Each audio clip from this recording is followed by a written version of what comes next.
आज की इस विचार गोष्ठी में उपस्थित सभी जयपुर के सम्माननीय नागरिक बंधुओं, मंच पर बैठे हुए आदरणीय श्री धूत जी, रोटरी क्लब के पूर्व प्रांतपाल महोदय, मैं आपके सामने भारत देश की आज की एक बहुत गंभीर विषय पर वार्ता करने की तैयारी में हूँ। और वो गंभीर विषय क्यों है? क्योंकि हमारे देश में पिछले 10-12 वर्षों से, या अभी कहें तो 15 वर्षों से, सरकार की ओर से बहुत बड़े पैमाने पर एक अभियान चलाया जा रहा है। वो है उदारीकरण, वैश्वीकरण, ग्लोबलाइजेशन, लिबरलाइजेशन।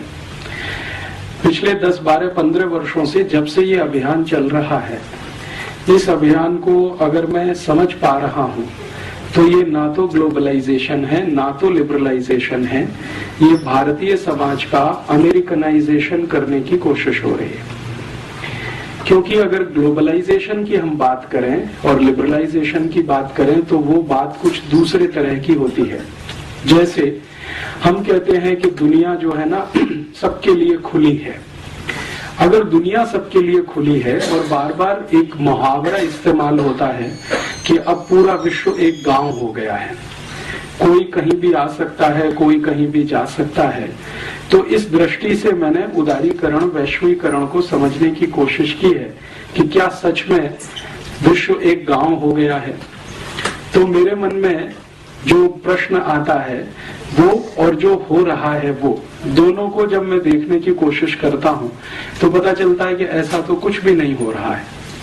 अगर हम ग्लोबलाइजेशन का सही अर्थ माने तो भारतीय मान्यता में और भारत की संस्कृति में, सभ्यता में वसुधैव कुटुंबकम कहा गया है कि सारी वसुधा, पूरी पृथ्वी हमारा एक परिवार है, कुटुंब है, जिसमें हर कोई स्वतंत्र है अपनी इच्छा से दूसरों की सीमाओं का सम्मान करते हुए कुछ करने के लिए। हमारी तो भारत की मान्यता कुछ इस तरह की है। लेकिन क्या दुनिया में वैश्वीकरण और उदारीकरण के नाम पर जो हो रहा है वो वैसा ही है? तो देखने में आता है कि हो ये रहा है कि अमेरिका और यूरोप की तरफ से दुनिया के गरीब देशों को जबरदस्ती दबाकर एक तरफा उनको अमेरिका और यूरोप की वस्तुओं का, सेवाओं का बाजार बनाने की तैयारी और कोशिश हो रही है।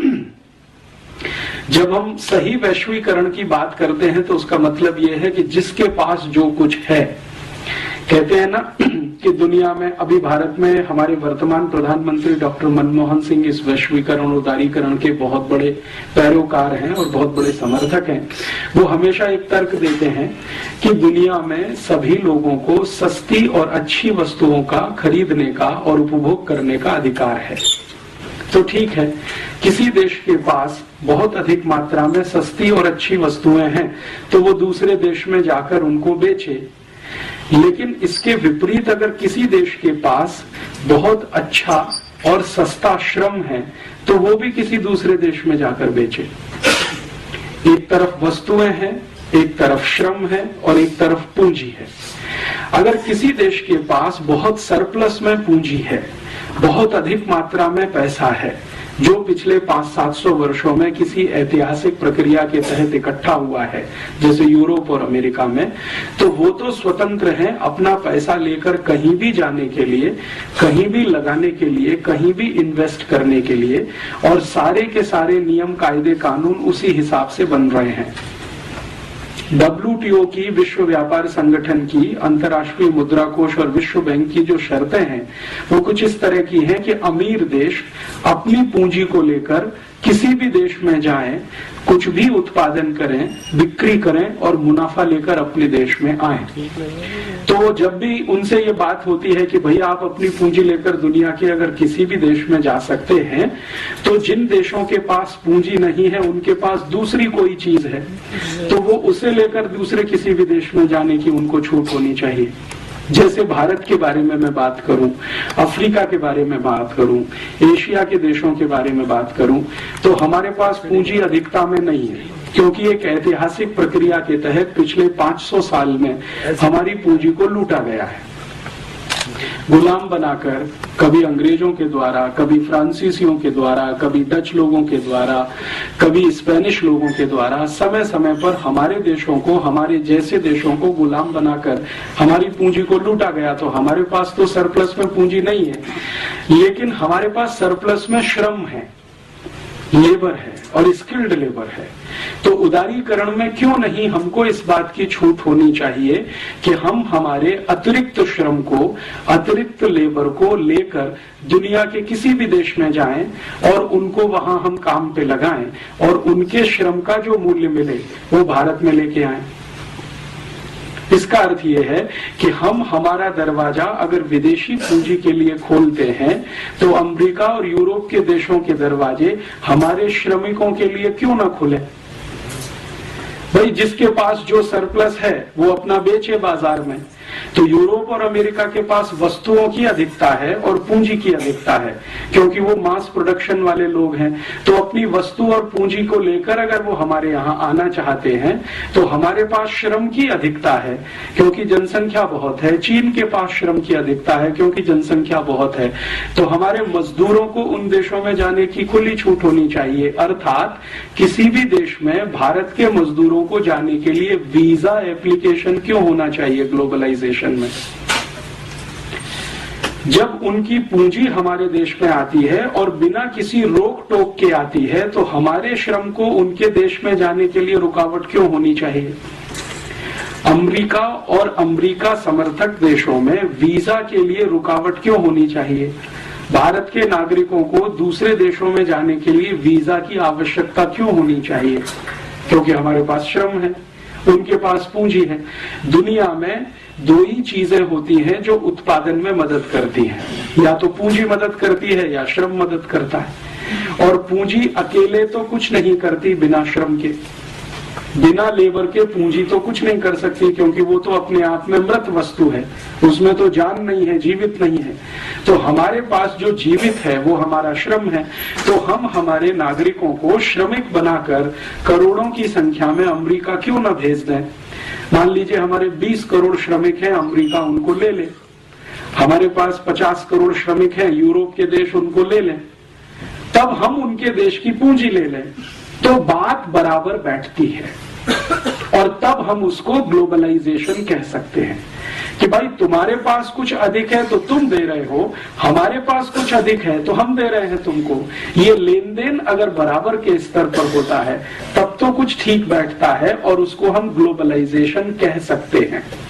लेकिन अभी क्या हो रहा है, वास्तविकता ये है कि हमारे श्रमिक अमेरिका ना जा सकें, यूरोप के देशों में ना जा सकें, उसके लिए इतने कठोर वीजा के नियम बनाए गए हैं कि आप आसानी से वीजा ले न सकें। भारत में हर साल 50 लाख से ज्यादा नागरिक अमेरिका के वीजा के लिए एप्लीकेशन देते हैं और उनमें से 45 लाख को एक ही बार में रिजेक्ट कर दिया जाता है। 5 लाख में से सिलेक्शन किया जाता है और उसमें से मुश्किल से 1-8 लाख को या उससे भी कम 70-80 हजार को वीजा दिया जाता है। तो हमारे यहाँ से नागरिक उनके यहाँ नहीं जा सकते, लेकिन उनके यहाँ से पैसा हमारे यहाँ आ सकता है। अच्छा, जब इन देशों के साथ इस तरह की बात होती है तो वो एक तर्क देते हैं। वो ये कहते हैं कि अगर हम भारत और भारत जैसे विकासशील देशों के श्रमिकों के लिए अपने दरवाजे खोल दें तो हमारे देश में तो ओवर पॉपुलेशन हो जाएगा। लेकिन उनकी ये बात सच नहीं है, ये बहुत बड़ा झूठ है, क्योंकि वो देश बहुत कम पॉपुलेशन वाले हैं पहले से ही। तो इसलिए ओवर पॉपुलेशन होने का कोई कारण वहां दिखाई नहीं देता। मैं आपको एक तुलनात्मक तरीके से समझाता हूँ। भारत में 110 करोड़ लोग रहते हैं लगभग इस समय, और हमारा जो कुल क्षेत्रफल है उससे 2 गुना ज्यादा क्षेत्रफल अमेरिका के पास है। अमेरिका का क्षेत्रफल पूरे देश का हमारे भारत से लगभग 2 गुना ज्यादा है और अमेरिका में मात्र 30 करोड़ लोग रहते हैं। इसका मतलब यह है कि अमेरिका में अभी भी 30 करोड़ लोग और रह सके, इसकी गुंजाइश है। तो क्यों नहीं अमेरिका की सरकार अपने सारे दरवाजे खोलकर दुनिया के देशों से कहती है कि तुम हमारी पूंजी लो और अपने श्रमिक हमें दो, तो भारत से 30 करोड़ श्रमिक हम अमेरिका भेज दें, हम भी थोड़े बैलेंस हो जाएं, वो भी थोड़े बैलेंस हो जाएं। लेकिन अमेरिका 30 करोड़ तो छोड़ दो, 3000 लेने को तैयार नहीं। अमेरिका से भी ज्यादा क्षेत्रफल कनाडा देश का है। कनाडा का क्षेत्रफल तो अमेरिका से भी ज्यादा है। भारत से तो लगभग 3 गुने से ज्यादा है कनाडा, और आबादी उनकी बहुत कम है। आप जानते हैं कि कनाडा की कुल आबादी 3 करोड़ से भी कम है। तो 3 करोड़ की आबादी है और भारत से 3 गुना क्षेत्रफल है। हम भारत के 110 करोड़ लोग जितने क्षेत्रफल में रहते हैं, कनाडा में 330 करोड़ लोग रह सकते हैं। तो क्यों नहीं कनाडा की सरकार अपने सारे दरवाजे खोलकर भारत और भारत जैसे श्रमिकों को क्यों नहीं आमंत्रित करती। कनाडा के आगे चलें, ऑस्ट्रेलिया की बात करें। ऑस्ट्रेलिया का क्षेत्रफल भी भारत से 2.5 गुना ज्यादा है और ऑस्ट्रेलिया की कुल आबादी मात्र 2 करोड़ है और हमारी कुल आबादी 110 करोड़ है। माने जितनी क्षेत्रफल में 110 करोड़ लोग रहते हैं, उतने क्षेत्रफल में ऑस्ट्रेलिया में 250 करोड़ लोग रह सकते हैं। तो ऑस्ट्रेलिया की सरकार अपने दरवाजे क्यों नहीं खोलती भारत के सभी श्रमिकों के लिए कि आप आओ, हमारे यहाँ बस जाओ, क्योंकि हमारे पास बहुत बड़ा क्षेत्रफल है, संसाधन भी बहुत है। क्योंकि ऑस्ट्रेलिया की पूंजी भारत में आ रही है, तो भारत का अतिरिक्त श्रम ऑस्ट्रेलिया जा रहा है, ग्लोबलाइजेशन हो रहा है। और एक उदाहरण देता हूं, ऑस्ट्रेलिया के नजदीक में एक देश है न्यूजीलैंड, उसका भी क्षेत्रफल भारत से ज्यादा है और सौभाग्य विभाग जो भी है वहां रहने वाले लगभग 1 करोड़ के आसपास है, 1.25 करोड़ है। तो क्यों नहीं न्यूजीलैंड की सरकार ये कहती है कि आप आओ, आपके लिए सारे दरवाजे खुले हैं, हमारे पास पूंजी ज्यादा है, आपके पास श्रम ज्यादा है, आप अपने श्रमिकों को न्यूजीलैंड भेज दो, हम उनको खपा लेंगे, क्योंकि हमारे पास बहुत सारे रिसोर्सेज भी हैं और बहुत जमीन भी है। और ये जो न्यूजीलैंड है, ऑस्ट्रेलिया है, कनाडा है, ऐसे दुनिया में 145 देश हैं जिनकी जनसंख्या 1 करोड़ के आसपास है।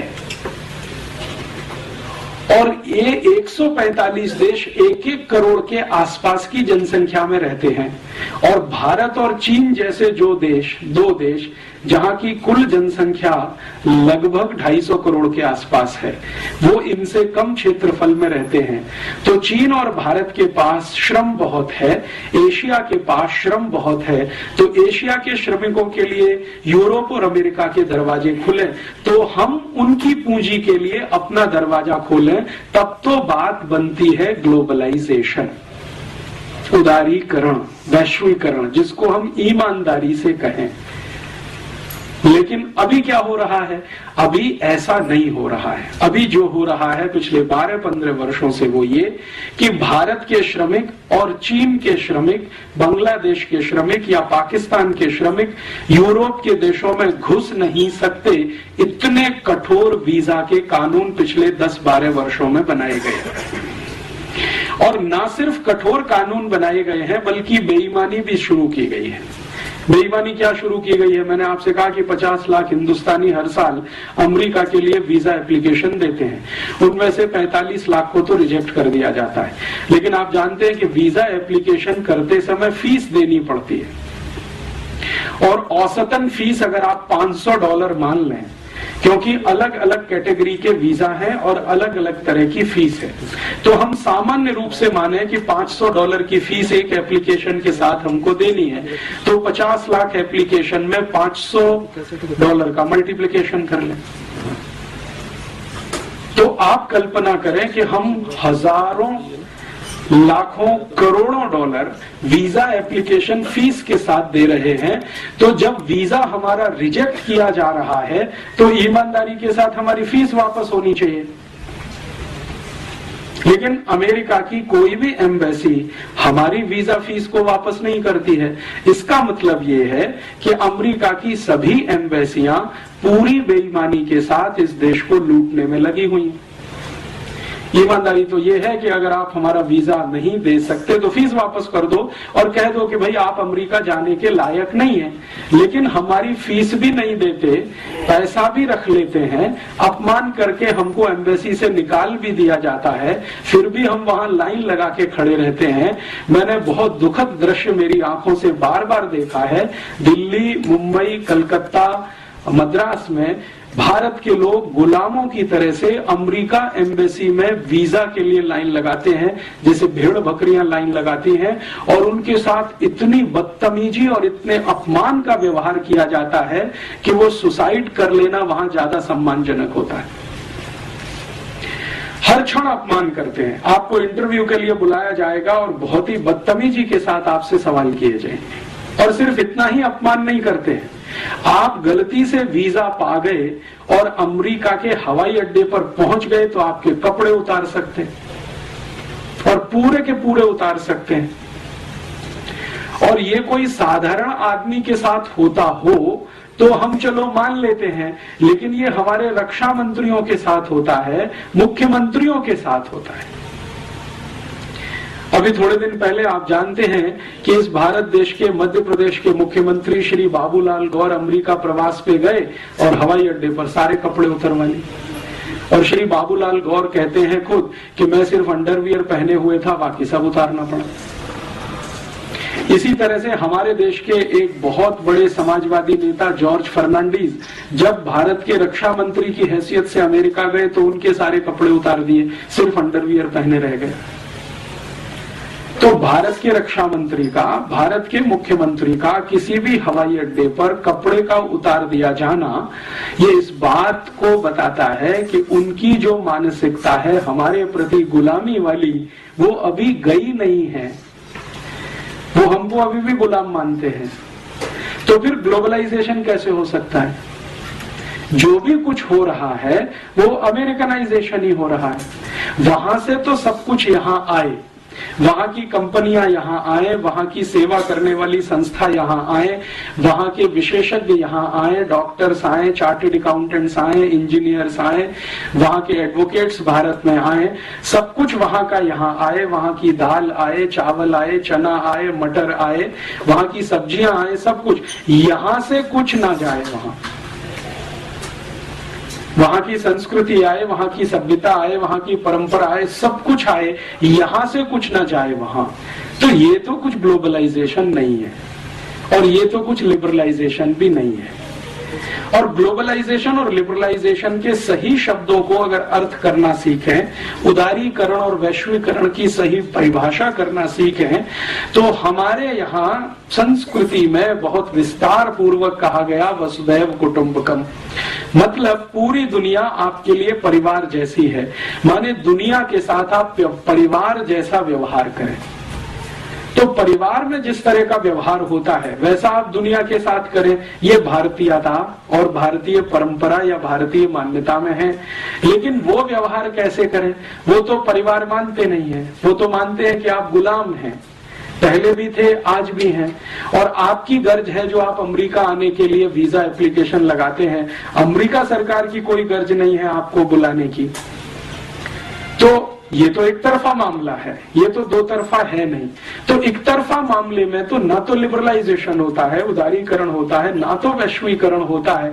उसमें जो होता है वो करण वो होता है जिस देश से सब कुछ आ रहा है और यहां से कुछ नहीं जा पा रहा है। यहां से कुछ भी हम भेजें, जैसे हम अंगूर भेजें, आम भेजें, टमाटर भेजें, गाजर भेजें, मूली भेजें, तो वहां से रिजेक्ट हो जाता है। और वो आरोप ये लगाते हैं कि आपने इसमें बहुत यूरिया, बहुत डीएपी, बहुत सुपर फॉस्फेट मिला दिया, बहुत सारा पेस्टिसाइड मिला दिया, अब ये जहर हो गया है, तो भारत का तो हम ये नहीं ले सकते। लेकिन वहां का कोई भी जहर यहाँ बिक सकता है। पेप्सी कोला बिक सकता है, कोका कोला बिक सकता है, पिज्जा बिक सकता है, बर्गर बिक सकता है, हॉट डॉग, कोल्ड डॉग बिक सकता है। हमारे देश की कई वैज्ञानिक संस्थाओं ने पेप्सी कोक को जहर घोषित किया है, फिर भी बिक सकता है। तो वहां का कुछ भी बिके, यहाँ का अंगूर भी अमेरिका में ना बिक सके, आम भी ना बिक सके, गाजर, टमाटर, मूली भी ना बिक सके। तो ये सारा मामला जो है ना तो वैश्वीकरण का है, ना उदारीकरण का है, ये सारा अमरीकीकरण का है। और इस अमरीकीकरण को हमारे देश के वर्तमान प्रधानमंत्री ने और हमारे देश के वर्तमान वित्त मंत्री ने, दोनों ने अलग अलग समय पर बिल्कुल ठप्पा लगा के सिद्ध कर दिया कि हम जो कर रहे हैं वो वास्तव में भारत का गुलामीकरण ही है। मैं आपको इसका एक ठोस उदाहरण देता हूं। हमारे वर्तमान प्रधानमंत्री डॉक्टर मनमोहन सिंह 8 जुलाई 2005 को लंदन गए। लंदन में एक बड़ी विश्वविद्यालय है, उसको ऑक्सफोर्ड कहते हैं। हमारे वर्तमान प्रधानमंत्री ऑक्सफोर्ड में पढ़े हैं, ऐसा वो बड़े गर्व से कहते हैं। ठीक है, अब वो जो ऑक्सफोर्ड ने उनको एक डॉक्टरेट का डिग्री दिया, एक तो वो पहले ले चुके हैं पीएचडी करते हुए, अभी एक दूसरा डॉक्टरेट उनको दिया ऑक्सफोर्ड विश्वविद्यालय ने सम्मान के रूप में। तो उस डिग्री को लेने के लिए वो गए और वहां जो कार्यक्रम था ऑक्सफोर्ड यूनिवर्सिटी में, उसमें उनके साथ मंच पर ब्रिटेन की महारानी भी थी, ब्रिटेन के प्रधानमंत्री भी थे टॉनी ब्लेयर, और ब्रिटेन की सरकार के कुछ महत्वपूर्ण अधिकारी भी थे। महारानी का, जैसा आप जानते हैं, ब्रिटेन में आज भी राजा के जैसा ही रुतबा है। उनका जो कुर्सी होता है वो सबसे ऊंचा बनाया जाता है, बाकी सबका कुर्सी उससे नीचा रहता है। तो मनमोहन सिंह और टॉनी ब्लेयर का कुर्सी नीचा था, रानी का कुर्सी ऊंचा था, तो थोड़े ऊंचाई के पोडियम पर वो बैठी हुई थी, पेडेस्ट्रल पे। मनमोहन सिंह साहब ने 44 मिनट वहां भाषण दिया और उसकी रिकॉर्डिंग बीबीसी ने किया, और बीबीसी ने ब्रिटेन में तो उसको डायरेक्ट टेलीकास्ट किया, लेकिन थोड़े दिन के बाद हिंदुस्तान में भी हमें वो देखने को मिल गया। 2-3 दिन के बाद उन्होंने यहां भी दिखा दिया।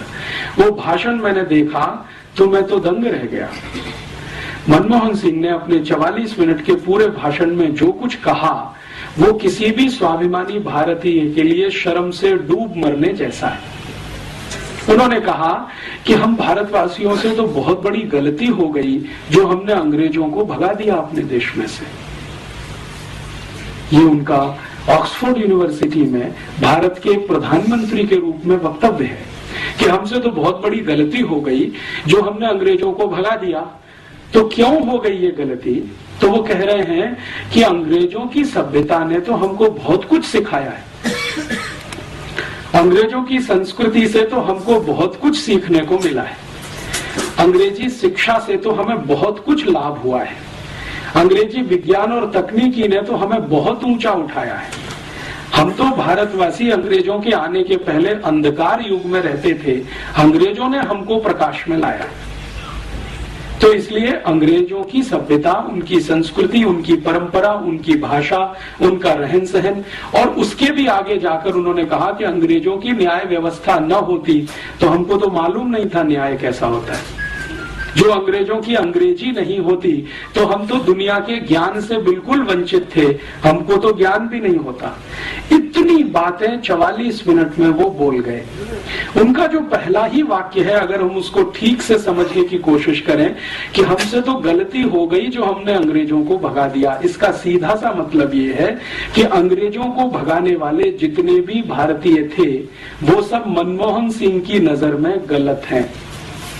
अर्थात महात्मा गांधी गलत हैं, भगत सिंह गलत हैं, ऊधम सिंह गलत हैं, चंद्रशेखर आजाद गलत हैं, तात्या टोपे गलत हैं, झांसी की रानी गलत है, कित्तूर चेन्नम्मा गलत है। भारत में 6,40,000 क्रांतिकारी थे जिन्होंने अंग्रेजों को भगाने के लिए अपना बलिदान किया। उन सबका अपमान मनमोहन सिंह ने एक वाक्य में कर दिया कि हमसे तो गलती हो गई जो हमने अंग्रेजों को भगा दिया। नहीं भगाते तो शायद और अच्छा होता भारत, जो आज का भारत है ये और अच्छा होता, और अच्छा होता माने मनमोहन सिंह की नजरों में भारत और 1947 से 2005 तक अंग्रेजों का ही गुलाम रहता, हमारी नजरों में गुलाम रहता, मनमोहन सिंह की नजरों में विकास करता हुआ एक देश होता। क्योंकि विकास करना तो हमने अंग्रेजों से ही सीखा, ये मनमोहन सिंह की पक्की मान्यता है। ये उसको वो ऐतिहासिक संदर्भ में तो नहीं, लेकिन अर्थशास्त्र के रूप में वो सिद्ध करते हैं अपने सभी व्याख्यानों में, लिखते भी हैं, बोलते भी हैं, करते भी हैं। अभी भारत में शायद मनमोहन सिंह से ज्यादा अंग्रेजियत वाला दूसरा कोई व्यक्ति मिलेगा जिसको आप टॉर्च लेके ढूंढो जो इतना पक्का अंग्रेज होगा। अंग्रेज भी सोचेंगे तो अपने पर शर्म करेंगे कि हमसे ज्यादा पक्का अंग्रेज तो ये है जो भारत का प्रधानमंत्री रहते हुए ये सब करता है।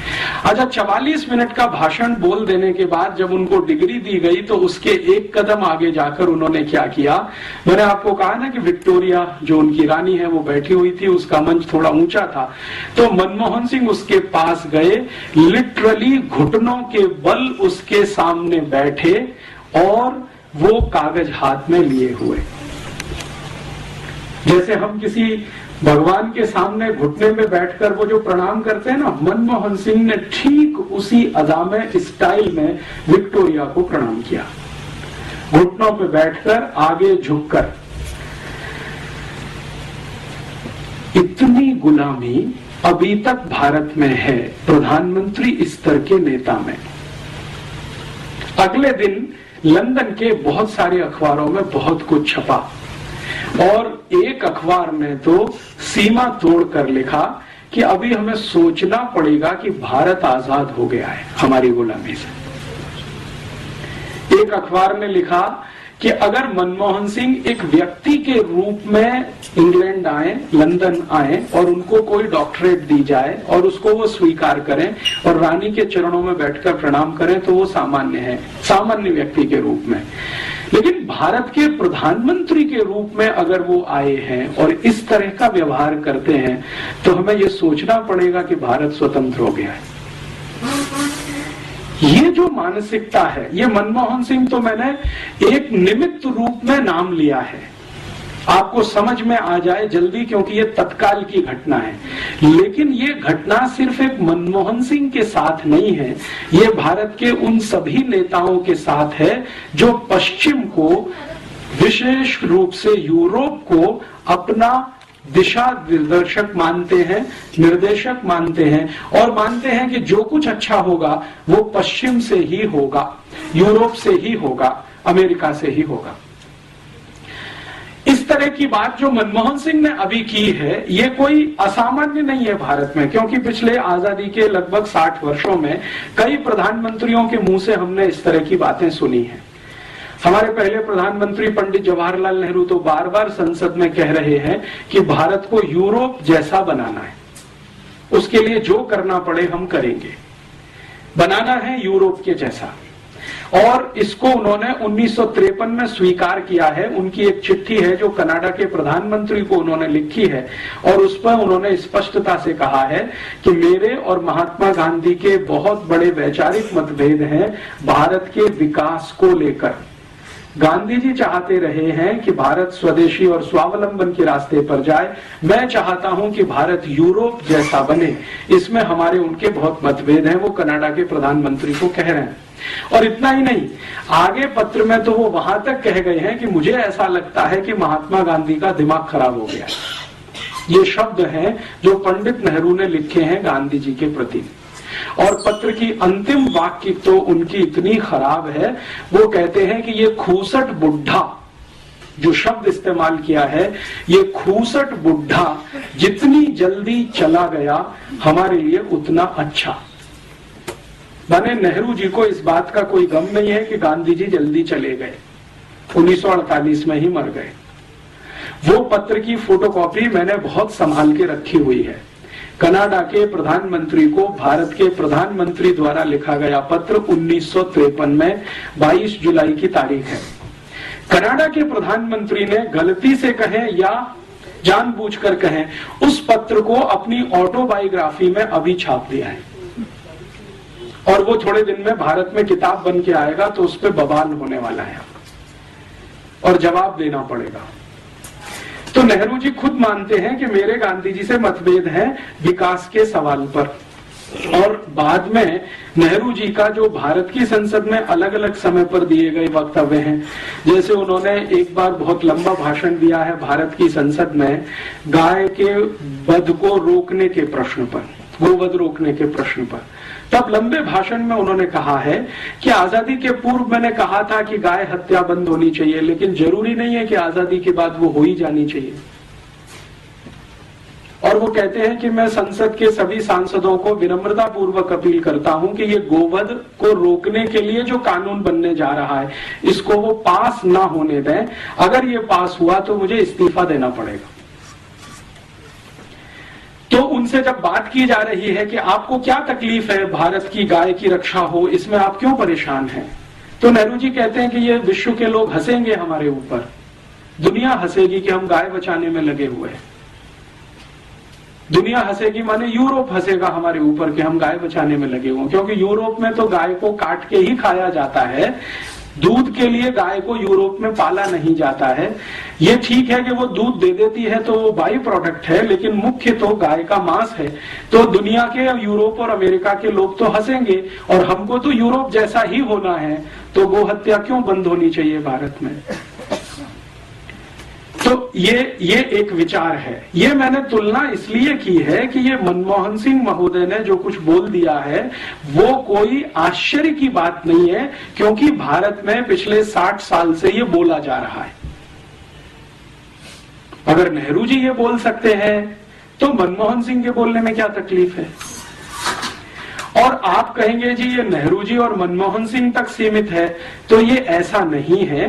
भारत में पिछले 60 वर्षों में जो प्रधानमंत्री हुए हैं उनमें से 2-3 को छोड़कर लगभग सभी इसी विचार के हैं, मानसिकता के हैं। और प्रधानमंत्री से भी ज्यादा पिछले 60 वर्षों में भारत की योजना बनाने वाले जो बड़े अर्थशास्त्री हुए हैं या योजना आयोग के अध्यक्ष उपाध्यक्ष रहे हैं, वो तो इससे भी ज्यादा बड़ी मानसिकता वाले हैं। जैसे वर्तमान में योजना आयोग के अध्यक्ष तो हमेशा प्रधानमंत्री होते हैं, लेकिन मुख्य काम उपाध्यक्ष करता है। तो मोंटेक सिंह अहलूवालिया इस समय उपाध्यक्ष हैं। वो कहते हैं कि नेहरू जी जितनी तीव्रता से भारत को यूरोप बना सकते थे, उससे ज्यादा मैं चाहता हूं कि और ज्यादा तेजी से भारत यूरोप बने। तो वर्तमान में भारत के योजना आयोग के उपाध्यक्ष हों या प्रधानमंत्री हों या प्रधानमंत्री के मंत्रिमंडल में चिदम्बरम जो वित्त मंत्री हैं, ये तो 1996 में जब लंदन थे 24 अक्टूबर को, तो इन्होंने इंग्लैंड की बहुत सारी कंपनियों के अधिकारियों के सामने कहा था, वो रिकॉर्ड पर है, कि हमने 400 साल पहले अंग्रेजों को बुलाया और ईस्ट इंडिया कंपनी के लिए दरवाजा खोला, तो अब फिर से हम दरवाजा खोलना चाहते हैं, आप आइए और भारत को लेके जाइए, हम प्लेट में रख के भेंट करते हैं आपको। तो इस तरह की जो मानसिकता है, इसमें व्यक्ति महत्व का नहीं है, विचार महत्व का है। वो मनमोहन सिंह ये कहते हैं, चिदम्बरम ये कहते हैं, मोंटेक सिंह अहलूवालिया ये कहे, या कभी पंडित जवाहरलाल नेहरू ये कहें, या कभी कोई XYZ और कहे, व्यक्ति का महत्व इसमें नहीं है। विचार क्या है वो समझने की है, और विचार बहुत ताकत के साथ भारत के सत्ता वर्ग में ये बैठा हुआ है कि यूरोप जैसा ही होना अंतिम लक्ष्य है हमारा, अमेरिका जैसा ही होना अंतिम लक्ष्य है हमारा। मेरे मन में पिछले 10, 12, 15 वर्षों से ये विषय बहुत तेजी से घूमता रहा है कि अगर हमारी सत्ता व्यवस्था और प्रतिष्ठान के मन में ये पक्का बैठ गया है कि भारत को यूरोप और अमेरिका जैसा ही होना है, तो समझ लें कि यूरोप और अमेरिका क्या है। क्योंकि आप जब किसी के जैसा होना चाहते हैं और बिना समझ के होएंगे तो शायद इसमें कष्ट ज्यादा आएगा, समझ के साथ होएंगे तो शायद बेहतर हो जाएगा। तो मैंने सोचना शुरू किया कि जिस यूरोप और अमेरिका जैसा होना नेहरू जी चाहते रहे हैं, आज के मनमोहन सिंह चाहते हैं, मोंटेक सिंह अहलूवालिया चाहते हैं, या ऐसे और भी बहुत सारे राजनेता होंगे जो भारत की संसद में अलग अलग समय पर बोलते रहे हैं, अनेक दूसरी पार्टियों में हैं। बीजेपी में ऐसे कई नेता हैं जो भारत को अंग्रेज और यूरोप जैसा ही देखना चाहते हैं अपने तरीके से। कांग्रेस में ऐसे बहुत हैं, और अब जनता दल में भी ऐसे बहुत हैं, समाजवादी पार्टी में भी बहुत हैं, और अब तो कम्युनिस्टों के बीच में भी एक ही लॉबी है, वो ये कहती है कि भारत को होना तो यूरोप और अमेरिका की ही तरह से है, लेकिन मार्क्सवाद के रास्ते पर, साम्यवाद के रास्ते पर होना तो आपको वैसा ही है, लेकिन मार्क्सिज्म से होकर, साम्यवाद से होकर आप वहां तक जाइए। और दूसरी जो लॉबी है वो ये कहती है कि कैपिटलिज्म के रास्ते से वहां तक जाइए। तो या तो आपको पूंजीवाद से होते हुए यूरोप और अमेरिका तक जाना है, या मार्क्सवाद से होते हुए यूरोप और अमेरिका तक जाना है। लक्ष्य वही है, रास्ते अलग अलग हैं। तो ऐसी परिस्थिति में मेरे मन में एक विचार आया कि ये गांधी जी क्या कहते हैं यूरोप और अमेरिका के बारे में, जिसको नेहरू जी खूसट बुड्ढा कहते हैं।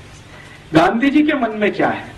तो गांधी जी की लिखी हुई सबसे पहली एक किताब मैंने पढ़ी जो उन्होंने 1909 में लिखी थी, हिंद स्वराज। बहुत पतली सी पुस्तक है और मेरी विनम्र प्रार्थना है आप सब पढ़ें तो बहुत अच्छा है। तो उनके बारे में बहुत सारी जो गलतफहमियां समाज में है वो दूर हो जाए शायद। उस पुस्तक में गांधी जी लिख रहे हैं कि ये यूरोप और अमेरिका की जो सभ्यता है ये तो बिल्कुल शैतानी सभ्यता है। शैतान शब्द उन्होंने इस्तेमाल किया है और गांधी जी के सामने बहुत बार उस पुस्तक को रखकर पंडित नेहरू ने और भारत के कई नेताओं ने आपत्ति उठाई है कि आपने इतना कड़ा शब्द क्यों लिखा है कि ये शैतानी सभ्यता है। तो गांधी जी कहते हैं कि मैंने ये बहुत समझबूझकर लिखा है, भावनात्मक आवेश में आकर नहीं लिखा है। मैंने इस यूरोप और अमेरिका की सभ्यता को समझने में अपने जीवन के उस दिन से, जिस दिन से मैं लंदन आया, गांधी जी जब लंदन गए हैं पढ़ाई करने के लिए और वापस आए हैं, तो वो कह रहे हैं कि इस पूरे समय को मैंने इस सभ्यता को समझने में ही लगाया है और मेरी जो समझ बनी है इस सभ्यता के बारे में वो ऐसी ही है कि ये शैतानी सभ्यता है। भारत में कभी किसी पुराने काल में कोई राक्षसी सभ्यता होती होगी, ये उससे भी नीचे गिरी हुई है। इतने कड़े शब्दों में वो कह रहे हैं। इससे भी ज्यादा कड़े शब्दों में गांधी जी ने एक और टिप्पणी की है जो दर्ज है, जिसको उन्होंने आज तक वापस नहीं लिया अपने मरने के पहले तक। वो टिप्पणी ये है, वो ये कह रहे हैं कि ये जो पार्लियामेंट्री डेमोक्रेसी है, संसदीय लोकतंत्र जो हमने इंग्लैंड से उधार ले लिया है या इंग्लैंड ने जबरदस्ती हमारे ऊपर थोप दिया है, ये तो किसी वैश्यावृत्ति से भी नीचे गिरा हुआ है। गांधी जी कहते हैं कि वैश्यावृत्ति करना संसदीय लोकतंत्र में जाने से बेहतर है। इतने कड़े शब्द हैं उनके। और भारत की संसद उस समय बन रही है जब गांधी जी आए हैं, 1914 में भारत आए हैं, तो संसद का ये निर्माण कार्य चल रहा है जो वर्तमान में आपको दिखाई देता है और 1925 में ये संसद बनकर पूरी हुई है और इसमें से बैठकें होना शुरू हुई हैं। तो गांधी जी कहते हैं कि ये तो हमने एक बांझ को खड़ा कर दिया है जिसमें फर्टिलिटी नहीं है। तो गांधी जी को कोई पूछ रहा है कि आप ऐसा क्यों बोल रहे हैं, तो उन्होंने कहा कि इस संसद में से जिसको हमने खड़ा कर दिया है ढांचा, भारत के लिए कुछ भी शुभ निकलेगा नहीं, इसमें से जो निकलेगा वो अशुभ ही होगा। और ये बात गांधी जी जो 1914-15 में कह गए हैं, सन 2005 में सिद्ध हो गई है। अब इसमें सिद्ध होने के लिए और बहुत प्रतीक्षा करने की जरूरत नहीं है कि इसमें से कुछ निकलेगा नहीं। प्रोस्टिट्यूशन बोल दिया संसदीय लोकतंत्र को और यूरोपियन अमेरिकन सिविलाइजेशन को बोल दिया कि ये शैतानी सभ्यता है। शैतान की सभ्यता, राक्षसों की सभ्यता भी इससे कुछ अच्छी हो सकती है, ये उससे भी गिरी हुई है। गांधी जी की यही एक पुस्तक पढ़कर मेरे मन में तीव्र जिज्ञासा पैदा हुई कि गांधी जी ने जिस यूरोपीय सभ्यता के बारे में ये शब्द इस्तेमाल किया और जिसको उन्होंने समझ लिया 14-15 साल में, इसको हम भी समझें। तो पहले मैं ढूंढता रहा कि गांधी जी ने यूरोपियन सभ्यता के बारे में कहां कहां क्या क्या लिखा है, लेकिन गांधी जी ने अपने एक पत्र में लिखा है। मीरा बहन जो गांधी जी की एक सहयोगी थी, मैडलिन स्लेड उनका मूल नाम था, आयरिश लेडी थी, गांधी जी के साथ आकर उन्होंने बहुत दिन काम किया, तो उनको बहुत सारे पत्र उन्होंने लिखे हैं। तो उसमें एक पत्र है जिसमें वो कहते हैं कि देखो, मुझे कभी समय मिला, फुर्सत हुई तो विस्तार के साथ में पश्चिमी सभ्यता के बारे में लिखूंगा, तुमको कोई आपत्ति तो नहीं होगी। तो मीरा बहन कह रही है कि बापू, उस सभ्यता से परेशान होकर तो मैं आपके पास आई हूं, मुझे क्या आपत्ति होगी। मुझे तो खुशी होगी कि भारत के लोग उसको खुलकर देख और समझ लेंगे जो अंधे होकर उसके पीछे भाग रहे हैं, जिसको छोड़कर मैं आपके पास आई हूं। लेकिन ये पत्र ही रह गया। गांधी जी को शायद समय नहीं मिला, फुर्सत नहीं मिली और वो लिख नहीं पाए। यूरोपीय और पश्चिमी सभ्यता के बारे में ज्यादा वो कुछ कह नहीं पाए, सिर्फ संकेत भर कुछ उन्होंने कर दिए। बाद में मैंने ढूंढना शुरू किया कि गांधी जी के जो समकालीन हैं, दो को किसी ने कुछ लिखा हो यूरोपीय सभ्यता के बारे में। तो गांधी जी के जो समकालीन हैं और कुछ अच्छे लेखक इस देश में माने जाते हैं, उनमें से 2-3 ने कोशिश किया, लेकिन वो भी भरपूर तरीके से नहीं लिखा, संकेत मात्र है। जैसे एक जैनेन्द्र कुमार जैन बड़े हिंदी के लेखक हुए, गांधी जी से बहुत प्रभावित थे, पश्चिमी सभ्यता के बारे में उन्होंने कुछ लिखा है। अभी थोड़े दिन पहले हिंदी के एक बड़े लेखक का स्वर्गवास हुआ, श्री निर्मल वर्मा। उन्होंने थोड़ी कोशिश की है और पश्चिमी सभ्यता को गांधी जी की दृष्टि से देखने की, लिखने की, लेकिन श्री निर्मल वर्मा ने पश्चिमी सभ्यता के बारे में 2-3 फुटकर लेख लिखे हैं, कोई बड़ा पुस्तक नहीं लिख पाए। ऐसे हमारे देश में कुछ और भी हिंदी के लेखक हुए, कुछ कन्नड़ के हैं, तमिल तेलुगु में है। तेलुगु के एक बड़े लेखक हैं शास्त्री, वासुदेव शास्त्री करके, जो नारायण ये पीवी नरसिम्हा राव मंत्रिमंडल में कुछ समय तक उनके सलाहकार में थे। वो भी कुछ लिख कर गए हैं, लेकिन वैसा नहीं जैसा गांधी जी चाहते। मैंने बहुत ढूंढा भारत में, ज्यादा कुछ नहीं मिला। तो मैंने फिर सोचा कि अब कहां से लें। तो मेरे मन में आया कि जिन्होंने ये पश्चिम की सभ्यता बनाई है, उन्हीं से क्यों ना लें, डायरेक्ट उन्हीं से लें। भारत का कोई लेखक कुछ लिखता है उसके बारे में, उससे अच्छा ये है कि पश्चिम के लेखकों ने अपनी सभ्यता के बारे में जो लिखा है उसी को इकट्ठा करें। आप जानते हैं कि ये पूरी की पूरी पश्चिमी सभ्यता या यूरोपियन सभ्यता या अमेरिकी सभ्यता, जो भी नाम ले, इसका सबसे बड़ा अथॉरिटी अगर कोई माना जाता है पूरी दुनिया में, वो है प्लेटो। प्लेटो के बारे में दुनिया के सभी दार्शनिक एक वाक्य कहते हैं और वो बहुत महत्व का है, बहुत महत्व का है। वो वाक्य है, the whole of the European civilization is a footnote of Plato. The whole of the European civilization is a footnote of Plato. माने पूरी की पूरी यूरोपियन सभ्यता, पश्चिमी सभ्यता प्लेटो के फुट नोट के जैसी है। फुटनोट तो आप समझते हैं, किताब के नीचे जो कुछ आपने लिख दिया है। इसका मायने ये है कि प्लेटो यूरोपियन सिविलाइजेशन का सबसे बड़ा अथॉरिटी है। मैंने प्लेटो को पढ़ना शुरू किया और प्लेटो की जितनी भी पुस्तकें उपलब्ध हैं बाजार में, हिंदी में हो या अंग्रेजी में या किसी अन्य भाषा में, मैंने कोशिश की है कि उसको मैं जानूं। तो ज्यादातर अंग्रेजी में उपलब्ध है, मैंने वो सब पढ़ डाली। और प्लेटो की जो सबसे महान पुस्तक मानी जाती है, रिपब्लिक, जिसके बारे में सारी दुनिया उसकी चर्चा करती है, उसको मैंने 8-10 बार पढ़ डाला। रिपब्लिक, प्लेटो खुद कहता है कि ये जो रिपब्लिक है वो मेरी सबसे अच्छी कृति है। प्लेटो ने बहुत कुछ लिखा, लेकिन रिपब्लिक के बारे में वो खुद कहता है कि ये मेरी सबसे अच्छी कृति है। सोक्रेटिस, सुकरात, जो बहुत कुछ लिख गए अपनी सिविलाइजेशन के बारे में, उनका मैंने कुछ इकट्ठा किया। देकार्ते, बहुत बड़े दार्शनिक हैं यूरोप के, उनका बहुत कुछ इकट्ठा किया। लेविनिज, बहुत बड़े फिलोसोफर माने जाते हैं, उनका इकट्ठा किया। रूसो, जो मॉडर्न फिलोसोफर्स में जिसकी सबसे बड़ी ऊंचाई है पूरे यूरोप में, रूसो, उनका लिखा हुआ सब इकट्ठा किया।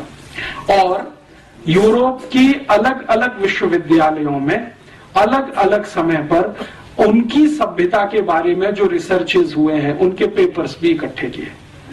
सबसे ज्यादा रिसर्च हुई है यूरोपियन सिविलाइजेशन पर, तो फ्रेंच में हुई है। फ्रांस की जो यूनिवर्सिटी है लियों में, जो सबसे बड़ी विश्वविद्यालय, पेरिस यूनिवर्सिटी जिसको कहते हैं, उसमें सबसे ज्यादा काम हुआ है यूरोपियन सिविलाइजेशन पर। वहां से कुछ पेपर्स इकट्ठे किए। उसके बाद थोड़ा बहुत लंदन में हुआ है, ऑक्सफोर्ड में काम हुआ है, वहां से इकट्ठे किए। और अमेरिका में जो सबसे बड़ी यूनिवर्सिटी मानी जाती है, हार्वर्ड, वहां से कुछ पेपर्स इकट्ठे किए। और इतने सारे पेपर्स इकट्ठा करके पिछले कई वर्षों से लगातार मैं पढ़ता रहा, समझता रहा, नोट्स लेता रहा और कुछ लिखता रहा। उन सबको समझकर और देखकर जो पता चला, तो बात बिल्कुल सही है जो गांधी जी बोल गए कि ये शैतानी सभ्यता है। गांधी जी जो बोल गए हैं, शायद वो कुछ कम बोल गए हैं।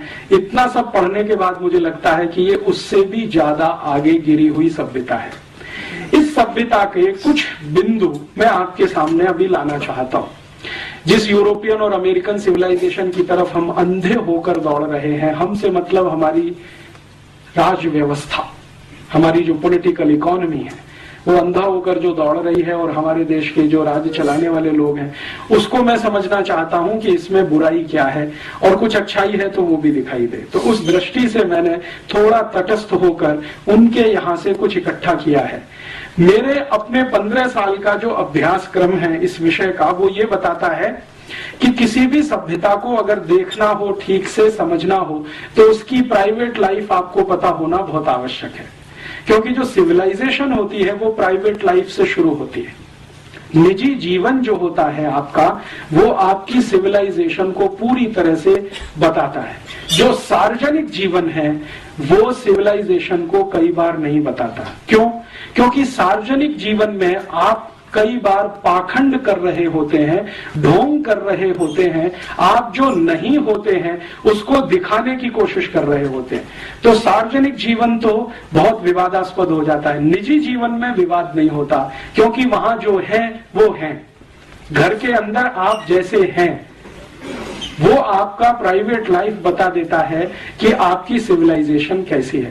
तो यूरोपियन परिवार की या यूरोपियन समाज की, और यूरोपियन समाज में मैं जब भी कहूंगा तो अमेरिका शामिल है, तो यूरोपियन समाज की निजी जिंदगी को जानने की पिछले कुछ साल में कोशिश करता रहा। उसमें से जो तथ्य निकल कर आए हैं वो बहुत ऐसे हैं जो झकझोर देते हैं, कई बार स्वीकार नहीं होते हैं, कई बार डाइजेस्ट नहीं होते हैं। मुझको ये सारे तथ्य डाइजेस्ट होने में बहुत साल लग गए, और मैं, मेरे गुरु जिनका नाम है श्री धर्मपाल, जिन्होंने मुझे इस काम में बहुत बड़ी मदद की, उनके साथ इस विषय पर घंटों घंटों बहस करता रहा हूं पिछले 1997 से आज तक। तो वो ये कहते हैं कि तुमको क्या तकलीफ होती है ये सत्य को स्वीकार करने में जैसा वो है। मैंने कहा मुझे जो बताया गया है यूरोप के बारे में और अमेरिका के बारे में वो इन तथ्यों से बिल्कुल उल्टा है। तो उन्होंने कहा कि सोच लो, जो तुम्हें बताया गया है वो गलत है और जो अभी तुम देख रहे हो वो ही सच है। तो मैं उनसे हमेशा ये पूछता रहा कि जिन लोगों ने मुझे ये बताया कि यूरोप ऐसा है, अमेरिका ऐसा है, उन लोगों ने शायद इनको जानबूझकर छुपा के रखा हमसे। तो उनका इसलिए कि उनको तुम्हें गुलाम बना के रखना था। तो अंग्रेजों ने अपने बारे में योग बताया, वो थोड़ा अच्छा ही होगा, खराब क्यों बताएंगे? खराब तो तुमको खोजना पड़ेगा अगर उनका पूरा सत्य देखना है तो वो जो कुछ दिखाई देता है वो गांधी जी के कहे से बिल्कुल मेल खाता है। अभी मैं यूरोपियन सभ्यता के बारे में आगे बढ़ूं उससे पहले एक सत्य उनका आपके सामने उद्घाटित करूं। वो आप सब जानते हैं, लेकिन ध्यान में लाने के लिए, यूरोप जो है वो एक खास तरह के वातावरण में रहने वाला इलाका है। खास तरह का वातावरण माने जहां ठंड बहुत होती है, तापमान बहुत बार -20 डिग्री सेंटीग्रेड से भी नीचे चला जाता है, कई बार -40 डिग्री सेंटीग्रेड हो जाता है। दुनिया में माना जाता है कि 0 डिग्री तापमान जो है ना सबसे न्यूनतम है, लेकिन वो -20 उससे भी नीचे है, -40 और ज्यादा नीचे है। तो कई बार -20 -40 डिग्री सेंटीग्रेड टेम्परेचर हो जाए और वो 2-2 3-3 महीने तक लगातार रहे, तो आप कल्पना करिए कि कैसा इलाका होगा। भयंकर ठंड वाला, बर्फ वाला इलाका है। यूरोप में 23 देश तो ऐसे हैं जहां साल में 9 महीने सूर्य का प्रकाश जमीन पर नहीं आता।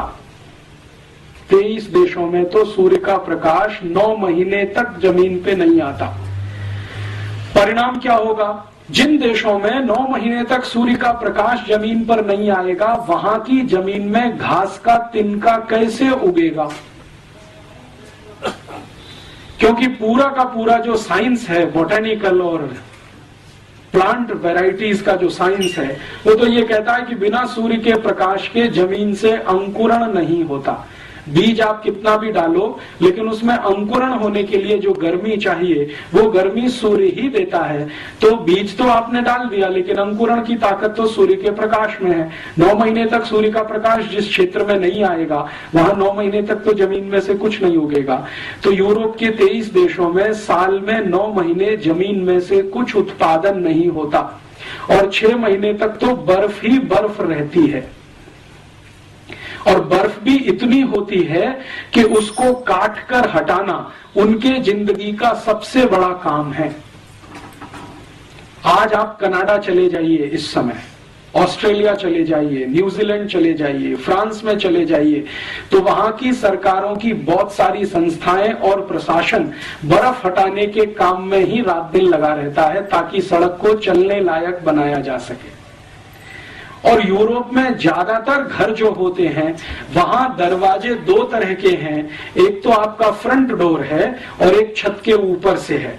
कई बार बर्फ इतनी होती है कि सामने का दरवाजा बंद होता है सड़क वाला, तो छत के ऊपर के दरवाजे से जाना पड़ता है। ऐसा इलाका है। तो उससे मैं एक ही बात आपके ध्यान में लाना चाहता हूं, बहुत ठंडी वाला इलाका है, बहुत सर्दी वाला इलाका है, ठंड सबसे ज्यादा होती है। गर्मी क्या होती है ये यूरोप के लोगों को अंदाजा नहीं है। कभी तापमान गर्मियों में 30 डिग्री के ऊपर चला जाए तो हाय तौबा हो जाती है। तो ऐसा एक क्षेत्र है, विशेष क्षेत्र है। ये अच्छा है खराब है मैं नहीं कह रहा हूं, मैं सिर्फ एक बात कह रहा हूं कि वो एक विशेष क्षेत्र है जो बहुत ठंडी में रहता है। तो एक कल्पना मेरे मन में आती है जो सच दिखाई देती है, लगातार लोग अगर ऐसे इलाके में रहते हैं तो शायद वो भी बर्फ जैसे ही ठंडे होते हों। सालों साल सालों साल सालों साल अगर आपको रहना पड़े, पीढ़ी दर पीढ़ी, पीढ़ी दर पीढ़ी, पीढ़ी दर पीढ़ी, कोई 10-20 साल का कहानी नहीं है, 2000, 2500, 3000 साल का कहानी। हर पीढ़ी को ऐसे ही वातावरण में अगर रहना पड़े तो शायद लोग भी वैसे होते हों। बर्फ जैसे ठंडा होने का मतलब है मानसिकता के स्तर पर, माने भावनात्मक कम होना, रागात्मक कम होना, सहृदयात्मक कम होना, क्योंकि ये तो सब गर्म देशों की निशानियां हैं। और बहुत बार मैं मेरे मन में एक प्रश्न उठाता रहता हूं कि ये यूरोप का पूरा इलाका एक भी किसी सभ्यता को जन्म नहीं दे पाया अपने के बाद, और एक भी धर्म को नहीं दे पाया अपने के बाद। उनका अपना धर्म जिसको आज वो मानते हैं वो भी एशिया से गया है, जिसको क्रिश्चियनिटी कहा जाता है, वो यूरोप में नहीं है। आप जानते हैं इजराइल है, इजराइल एशिया में है और इजराइल उतना ही गर्म स्थान है जितने हम लोग हैं। हमारे यहाँ जिस तरह का वातावरण है लगभग उसी तरह का वहां है। अरब देशों में जिस तरह का वातावरण है लगभग इजराइल में वैसा ही है। तो सामान्य रूप से एशिया को गर्म माना जाता है। तो ये गर्म स्थान में से ही ईसाईयत निकली है, इसी गर्म स्थान में से इस्लाम निकला है और इसी गर्म स्थान में से हिंदुइज्म निकला है या भारतीयता निकली है। क्या कारण है ठंडे इलाकों से कोई धर्म नहीं निकलता? शायद उनके ठंडेपन के कारण, क्योंकि ठंडे इलाकों के लोगों की जो प्राथमिकताएं हैं वो गर्म इलाके के लोगों से बिल्कुल अलग होंगी। आप जरा सोचें, अगर मान लीजिए लगातार पीढ़ी दर पीढ़ी आपको बहुत बर्फ के क्षेत्र में रहना है तो आपकी प्राथमिकताएं तो बिल्कुल अलग होने वाली हैं उन लोगों से जो पीढ़ी दर पीढ़ी गर्म इलाकों में रहते हैं। तुलनात्मक रूप से प्राथमिकताएं तो अलग होने ही वाली है। तो प्राथमिकताओं के अलग होने से शायद और दूसरी चीजें भी आती होंगी। अगर हमारी प्राथमिकता है तो उसमें से हम अपनी तरह की दुनिया बनाएंगे। सारी दुनिया प्राथमिकता के हिसाब से बनती है। हमारे घर की कुछ प्राथमिकताएं हैं, उसके हिसाब से हम हमारा घर बनाते हैं। दूसरे के घर की प्राथमिकताएं कुछ अलग हैं, उसके हिसाब से वो अपना घर बनाता है। दो घरों की प्राथमिकताएं कभी एक जैसी नहीं होती, तो दो घरों की वास्तु और रचना भी एक जैसी नहीं होती। दो घरों की रसोइयां भी एक जैसी नहीं होती। किसी घर की रसोई में कुछ खास तरह की चीज है, दूसरे में कुछ खास तरह की चीज है। वो सब प्राथमिकताओं का किस्सा है। तो यूरोप के लोगों की प्राथमिकताएं शायद सबसे ज्यादा ये होती होंगी, इस बर्फ से बचना, इस ठंड से बचना, किसी तरह अपने को जिंदा बनाकर रखना, किसी भी तरह अपने को जिंदा बनाकर रखना, ये उनकी सबसे बड़ी प्राथमिकता होती होगी। इसलिए उनको हर समय, हर क्षण, हर स्थान पर एयर कंडीशनिंग की जरूरत पड़ती है। हमको नहीं है, क्योंकि हमारी प्राथमिकता में ठंड से लगातार बचना शामिल नहीं है। तो शायद नहीं है। आप जानते हैं यूरोप के सभी मॉल्स शॉपिंग कॉम्प्लेक्स, अमेरिका के सभी मॉल्स शॉपिंग कॉम्प्लेक्स, उनकी पब्लिक बिल्डिंग्स, प्राइवेट बिल्डिंग सभी सेंट्रली हीटेड और सेंट्रली कूल्ड होती हैं। अब इसको लेकर अगर हम कोई अपनी ओपिनियन बनाते हैं, साहब देखो ये कितने ऊंचे लोग हैं, कितने हमसे आगे लोग हैं, जो सब कुछ इन्होंने सेंट्रली कूल्ड और सेंट्रली हीटेड बना रखा है, तो ये हमारी मूर्खता है, उनकी नहीं है, क्योंकि वो उनकी प्राथमिकता का हिस्सा है। उनको जिंदा रखना है अपने आप को, तो गाड़ियों को भी ऐसा ही बनाना पड़ेगा, सेंट्रली कूल्ड और सेंट्रली हीटेड। कई बार हम यूरोप के अखबारों में पढ़ते हैं, अमेरिका के अखबारों में पढ़ते हैं, और इस तरह की बहुत खबरें आती हैं कि इतनी बर्फ गिरती है, गाड़ी चल नहीं सकती है, तो गाड़ी को अंदर से स्टार्ट करके हीट करके बैठना पड़ता है, घंटों घंटों तक इंतजार करने के लिए कि मौसम साफ हो तो हम 1 किलोमीटर आगे बढ़ें। अब हम इसको एक विशेषता के रूप में जब प्रचारित करना शुरू करें, अरे साहब यूरोप की तो सभी कारें सेंट्रली हीटेड होती हैं, तो वो हमारी मूर्खता है, उनकी वो विवशता है, उनके लिए वो आवश्यकता है, उनके लिए वो प्राथमिकता है, उनकी वो प्रायोरिटी है। अब अगर वही प्रायोरिटी को हम नकल करना शुरू करें, जिस इलाके में साल में 9 महीने क्या 12 महीने भयंकर सूर्य के दर्शन होते हों, गर्मी पड़ती हो, धूप मिलती हो, अगर हम भी वैसी नकल करने की कोशिश करेंगे तो वो हमारे ऊपर हंसेंगे ही, इससे ज्यादा कुछ नहीं करेंगे कि क्या मूर्ख लोग हैं। ये अपने हिंदुस्तान में भी वैसे ही कर लेना चाहते हैं जैसे हम हैं। हम तो मजबूरी में हैं क्योंकि हमारी व्यवस्था ऐसी है, ये तो शौक के साथ उस रास्ते पे जा रहे हैं। मैं कहना ये चाहता हूं कि शायद हिंदुस्तान की सभी गाड़ियों को सेंट्रली हीटेड और सेंट्रली कूल्ड करने की जरूरत नहीं है, क्योंकि मौसम ही हमारे यहाँ इस तरह का है।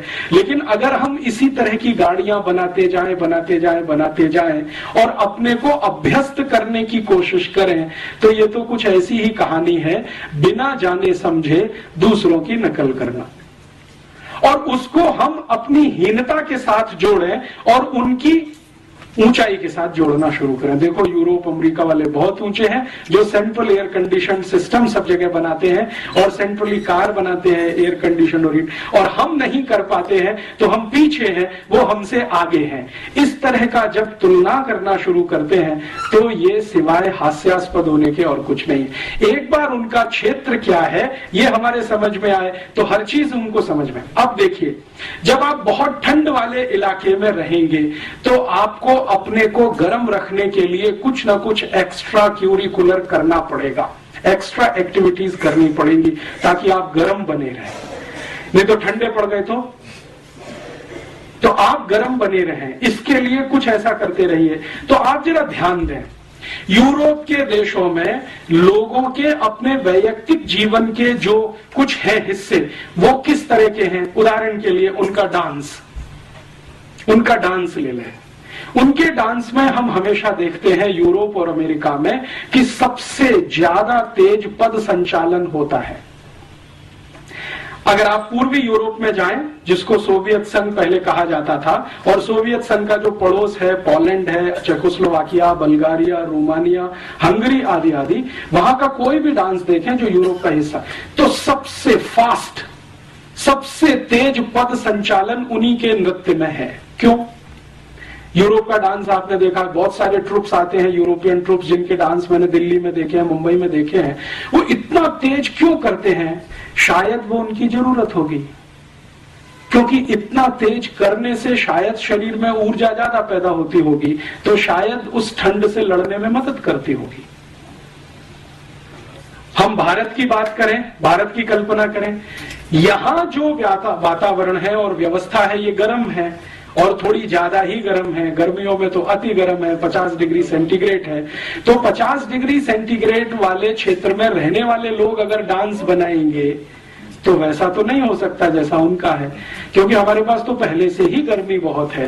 तो हमारे डांस जितने होंगे उसके जो पद संचालन होंगे वो बहुत सॉफ्ट होंगे, कम होंगे, धीमे होंगे, रिदम भी उतना ही धीमा होगा, पद भी उतने ही धीमे रखे जाएंगे, संचालन भी उतना ही धीमे होगा। अब इसको लेकर हम जब ये कंपैरिजन करें कि भाई उनका डांस तो बहुत अच्छा है, पॉप है, रॉक है, और उनका जो म्यूजिक है वो इतना फास्ट है, क्योंकि म्यूजिक फास्ट होना ही पड़ेगा जब डांस फास्ट है। आप ऐसा तो नहीं कर सकते कि डांस उनका फास्ट है और म्यूजिक स्लो हो जाए, ये तो होने वाला नहीं है। होएगा तो बैठेगा नहीं कहीं, सामंजस्य नहीं बैठेगा। तो उनको अपना सामंजस्य बिठाना है। डांस फास्ट करना है तो म्यूजिक फास्ट रखना पड़ेगा, तो म्यूजिक भी वैसा ही है। तो हम बार बार ये कहते हैं यार ये तो यूरोपियन म्यूजिक बहुत फास्ट है, समझ में नहीं आता, तो सुनते क्यों है, जरूरत क्या है उसकी। उस ठंडे क्षेत्र के लोगों की जो निजी जिंदगी है वो कैसी है, प्राइवेट लाइफ कैसी है। अभी मैं आपसे जो बात करूंगा वो पिछले लगभग 2000 साल की बात करूंगा, एक साथ बात करूंगा, क्योंकि सन के हिसाब से करूंगा बहुत लंबा हो जाएगा। आज से लगाकर पिछले 2000 साल तक, माने आज सन 2005 है, तो लगभग पहली शताब्दी तक कैसा है यूरोप का निजी जीवन, आज भी चल रहा है लगभग उतना ही जो मैं कहूंगा आपसे। और ये जो कहूंगा वो प्लेटो के हिसाब से, सोक्रेटिस के हिसाब से, देकार्ते के हिसाब से, लेविनिज के हिसाब से, उनके जो प्राइवेट लाइफ के रिसर्चर्स हैं उनके हिसाब से कहूंगा, मेरे हिसाब से नहीं कहूंगा। ये जो प्राइवेट लाइफ है, निजी जीवन है, इसमें मैं शुरू करता हूं परिवार से कि वहां परिवार कैसा है और फिर हमारे यहाँ कैसा, उसमें मैं आऊंगा तुलना के लिए। परिवार कैसा है तो उसमें आपको सुनकर आश्चर्य होगा कि पिछले 2000 साल से यूरोप में परिवार नहीं है। परिवार के नाम पर किसी तरह का एक कॉन्ग्लोमेरेशन है। हम जो परिभाषा करते हैं ना परिवार की, वैसा वहां कुछ भी नहीं है। 70% से ज्यादा लोग आज भी यूरोप में बिना परिवार के रहते हैं। बिना परिवार के रहते हैं माने या तो पत्नी, या तो पति, या तो स्त्री, या तो पुरुष, अलग अलग, तो परिवार तो बनता नहीं है। एकल पिता, एकल माता, सिंगल पेरेंट्स एक शब्द चलता है यूरोप में, सिंगल मदर और सिंगल फादर, ये बहुत बड़े पैमाने पर है। 70% लोग इसी में हैं लगभग। अमेरिका में भी लगभग वैसा ही है। अब ये जो कुछ है 70% बिना परिवार के, तो वहां तो कुछ ऐसा है नहीं। परिवार का जो इंस्टीट्यूशन है, जिसकी मिनिमम क्वालिफिकेशन हम कुछ मानते हैं कि एक पति होनी चाहिए, एक पत्नी होना, पति होना चाहिए, एक पत्नी होना चाहिए, बच्चे होने चाहिए, माता पिता होने चाहिए, माने पति पत्नी के माता पिता होने चाहिए, आदि आदि, जैसी हमारी कल्पना है वैसा वहां कुछ नहीं है। वहां तो सिंगल पेरेंट्स हैं, आइदर स्त्री और पुरुष।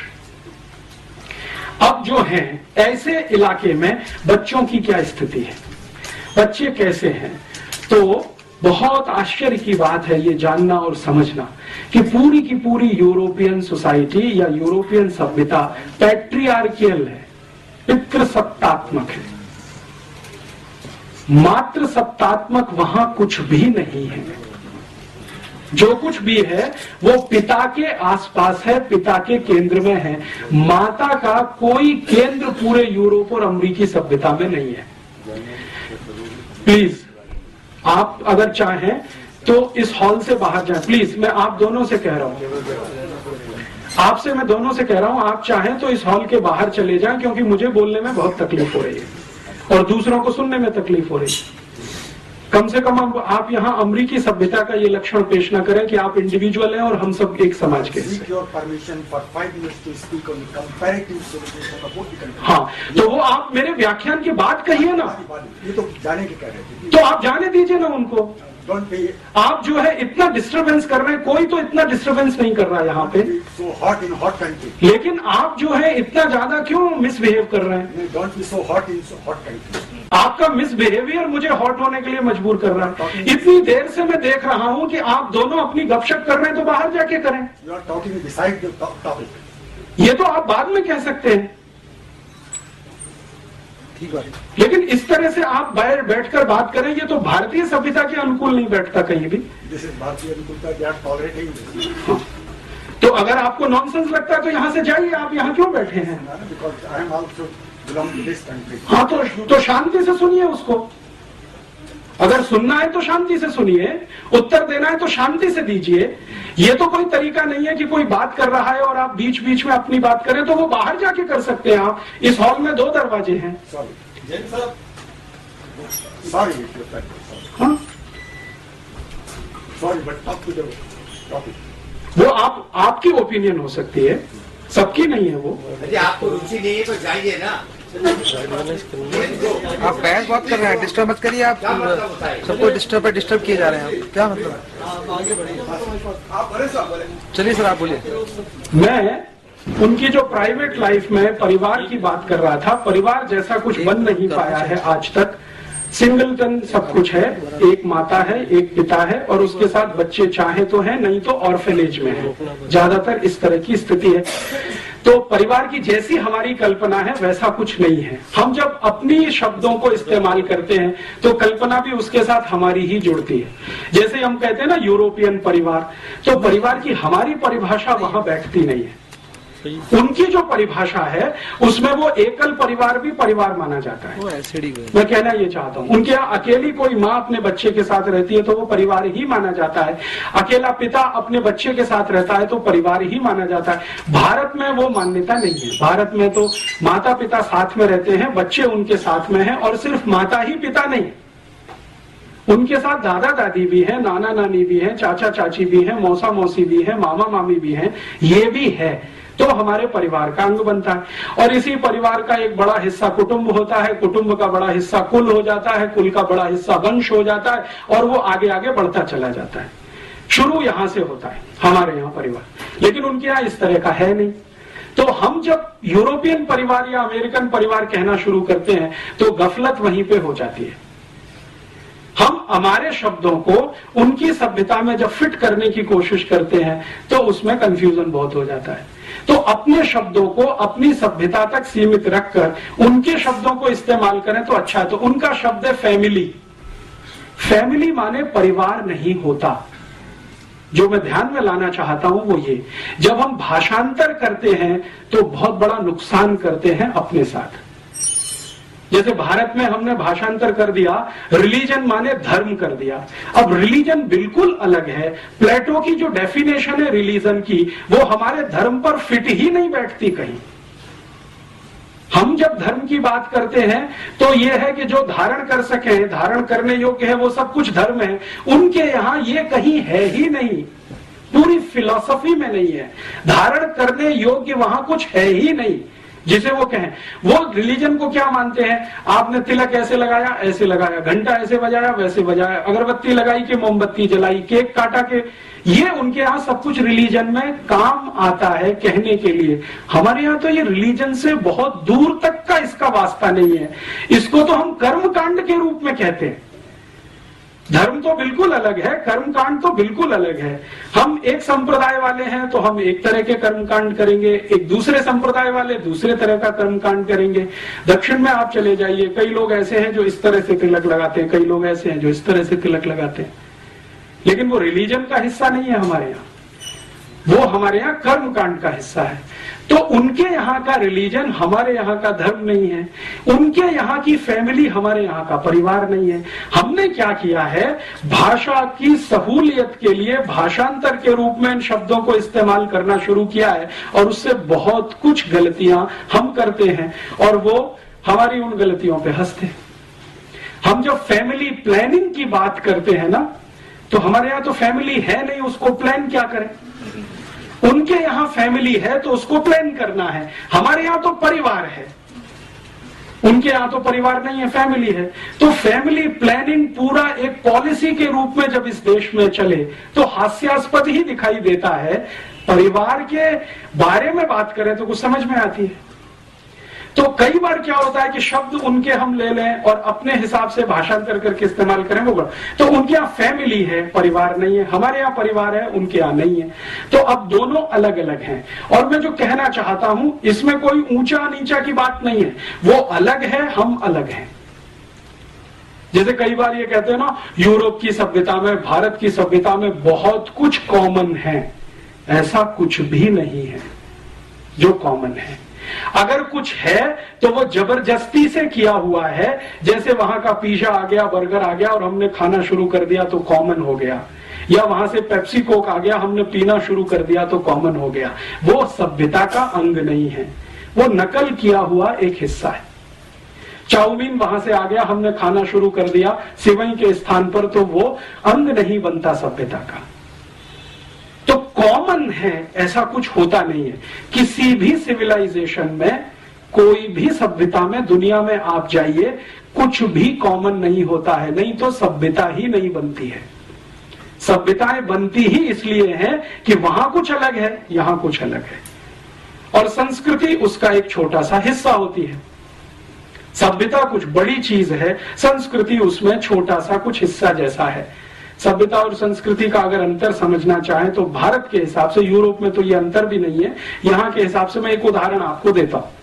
आपको अगर मैं ये कहूं कि कोई माँ है या बहन है, वो बंगाली तरह से साड़ी पहने हुए है, तो तुरंत आपके दिमाग में कोई पिक्चर घूमता है। बंगाली तरीका क्या है साड़ी पहनने का? कुछ है। फिर इसी तरह से मैं कहता हूं कोई एक माँ है, बहन है, वो आसामी तरीके से कोई साड़ी पहनी हुई है, तो तुरंत आपके दिमाग में एक पिक्चर बनता है कि आसामी तरीका कोई है साड़ी पहनने का। फिर मैं कहता हूं कोई गुजराती तरीके से माँ और बहन साड़ी पहनकर खड़ी हुई है, तो तुरंत आपके दिमाग में कोई एक इमेज आती है, एक तरीका है गुजराती साड़ी पहनने का। फिर वो पंजाबी है। तो ऐसे अगर 8-10 राज्यों के मैं नाम लूं और आपसे कहूं कि देखो ये गुजराती साड़ी है, ये मराठी साड़ी है, ये बंगाली है, ये आसामी है, ये मणिपुरी है, ये आदि आदि इस तरह की साड़ियां हैं, तो ये जो अलग अलग तरीके हैं साड़ियों को पहनने के, ये है संस्कृति, और ये जो साड़ी है वो है सभ्यता। तो सभ्यता और संस्कृति का जो अंतर है वो कुछ इस तरह का है। सिविलाइजेशन है साड़ी, और तरीके जो उसको पहनने के हैं वो है हमारी संस्कृति। तो भारतीयता में सभ्यता और संस्कृति में जो परिवार की बात है वो में कुछ अलग तरीके की, हमारी उनकी अलग तरीके की। तो अब उनकी जो फैमिली है वो कैसी है? फैमिली ये है कि पैट्रियार्कियल, मैंने आपसे कहा, पिता है वो सर्वोच्च है, और पिता की हैसियत जज के जैसी है। माने एक बार उसने कोई फैसला सुना दिया, वो सुप्रीम है, वो रिकंसीडर नहीं होता। लगभग 2000 साल पूरे यूरोप में सन 1950 से लेकर पहली शताब्दी तक यूरोप के सभी परिवारों में पिता सर्वोच्च है, 1950 तक। और यही कारण है कि सन 1950 तक यूरोप के सभी देशों में सिर्फ पिताओं को वोट डालने का अधिकार होता था। आप सोच सकते हैं ये बात? अमेरिका में 1950 तक, ब्रिटेन में सन 1950 तक, यूरोप के देशों में लगभग 1950 तक सिर्फ पुरुष ही वोट डाल सकता था, स्त्री को वोट डालने का अधिकार नहीं, क्योंकि फैमिली में स्त्री का कोई महत्व नहीं। पितृसत्तात्मक सत्ता, पैट्रियार्कियल जिसको हम कहते हैं, उनके शब्दों में वो है। और इससे भी आगे चलें तो यूरोप के दस्तावेज बताते हैं कि सन 1950 तक यूरोप और अमेरिका की किसी बैंक में महिला को खाता खोलने का अधिकार नहीं, बैंक अकाउंट ओपन करने का राइट नहीं, अप टू 1950। तो महिलाओं को वोट डालने के अधिकार मिलने चाहिए और महिलाओं को बैंक में खाता खोलने का अधिकार मिलना चाहिए। इस पर एक जबरदस्त आंदोलन शुरू हुआ फ्रांस से, और उस आंदोलन की नेत्री थी सिमोन द बोवार, और उसका सबसे बड़ा नारा था कि जो पुरुष को अधिकार है वोट देने का, बैंक अकाउंट खोलने का, संपत्ति का मालिक होने का, वो अधिकार महिलाओं को मिलना चाहिए। और ये आंदोलन बहुत लंबे समय तक चला।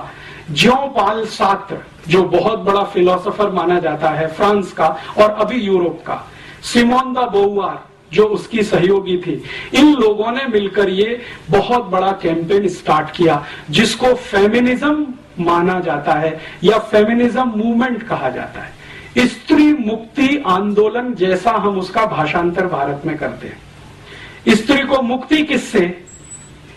इस व्यवस्था से जिसमें उसको वोट देने का अधिकार नहीं है, बैंक अकाउंट खोलने का अधिकार नहीं है, संपत्ति का अधिकार नहीं है। जो अधिकार है वो सब पुरुष को है, पिता को है, मां को तो कोई अधिकार नहीं। और इसमें इंटरेस्टिंग बात जो समझने की है, जो आसानी से डाइजेस्ट नहीं होती, जो प्लेटो अपनी किताब में लिखता है, वो कहता है कि बच्चे का पैदा होना भी मां के अधिकार में नहीं है, वो पिता का ही अधिकार है। अर्थात कोई गर्भ में बच्चा आ गया है तो उसको पैदा होना है या नहीं वो पिता तय करेगा, मां तय नहीं कर सकती। जन्म देना है नहीं देना है उसके पति पर निर्भर है, पत्नी कुछ उसमें हाँ ना नहीं कह सकती। ये अधिकार नहीं है। और रूसो जो मॉडर्न फिलोसोफर माना गया है, उसके 5 बच्चे हुए, 5 के बारे में वो अपनी ऑटोबायोग्राफी में लिखता है कि मेरा फैसला था, पत्नी का नहीं। और फिर उसको कहा गया कि ये गलत है या सही है, तो उसने कहा 2000 साल की परंपरा है और मैंने उसको निभाया। तो ये वहां की व्यवस्था है। तो पिता है, पुरुष है, मुख्य है, परिवार का मुखिया है, कुलपति है, कुलपिता है, जो कहना चाहिए।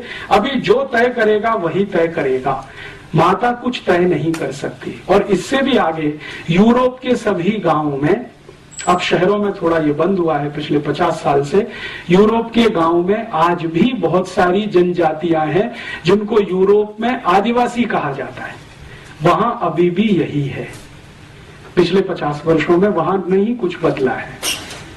इससे भी आगे एक बात जो मैं आपके ध्यान में लाना चाहता हूं कि बच्चा पैदा हुआ पिता की मर्जी से, मां ने सिर्फ गर्भ धारण किया, मर्जी पिता की है। अब उसको जिंदा रहना है या नहीं। और सामान्य रूप से यूरोप में 2000 साल की एक परंपरा है कि बच्चे जितने पैदा हों उसमें से 3/4 को लावारिस छोड़ा जाए, एबेंडेंड चाइल्ड।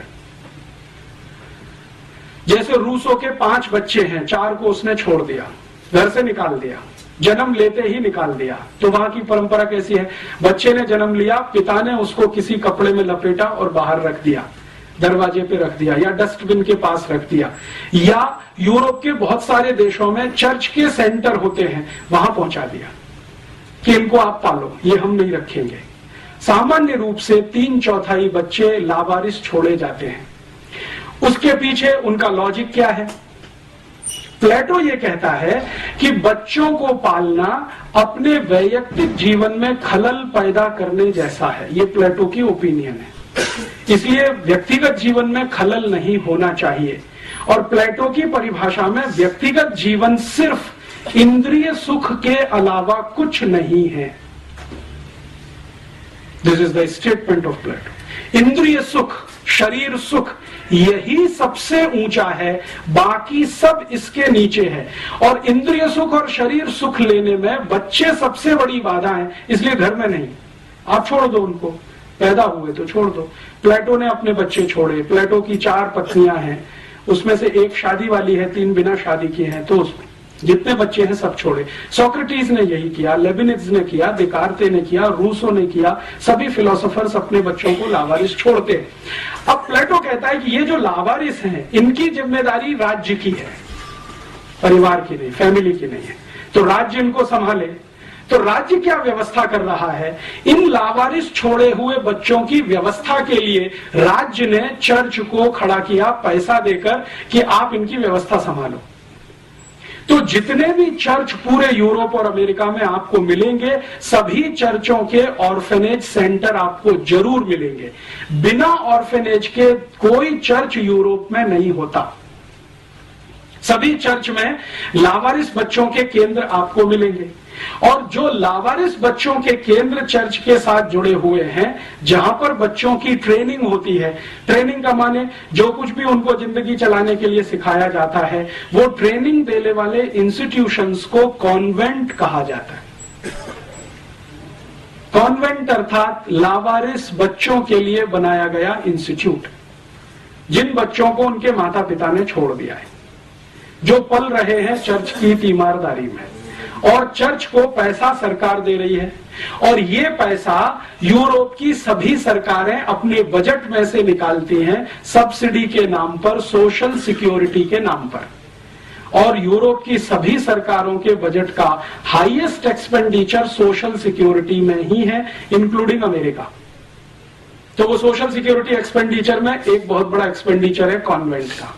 अब मेरे समझ में ये बात बिल्कुल स्पष्ट आने लगी है। पहले मैं बचपन में नहीं जान पाता था कि ये भारत में जो कॉन्वेंट स्कूल हैं, इन स्कूलों में हम जब पढ़ने जाते हैं या पढ़ाते हैं अपने बच्चों को, तो बच्चों को स्कूल में मदर फादर कहना क्यों सिखाते, टीचर कहना क्यों नहीं सिखाते?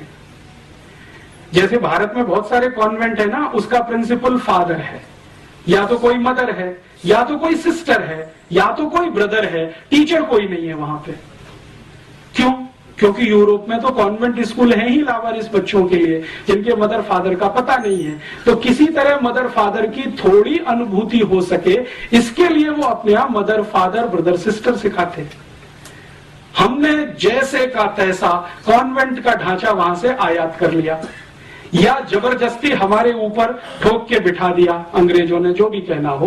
वो अभी भारत में वैसे ही चलता है जैसे यूरोप में चलता है। भारत के जयपुर के किसी भी कॉन्वेंट स्कूल में आप चले जाइए, बच्चे को फादर ही कहलवाएंगे वहां के प्रिंसिपल को कि ये फादर है जो लंबा चोगा पहन के है, और वो सिस्टर है, या तो वो मदर है, या तो वो ब्रदर है। कोई टीचर नहीं है, क्योंकि वहां नहीं है तो यहां भी नहीं।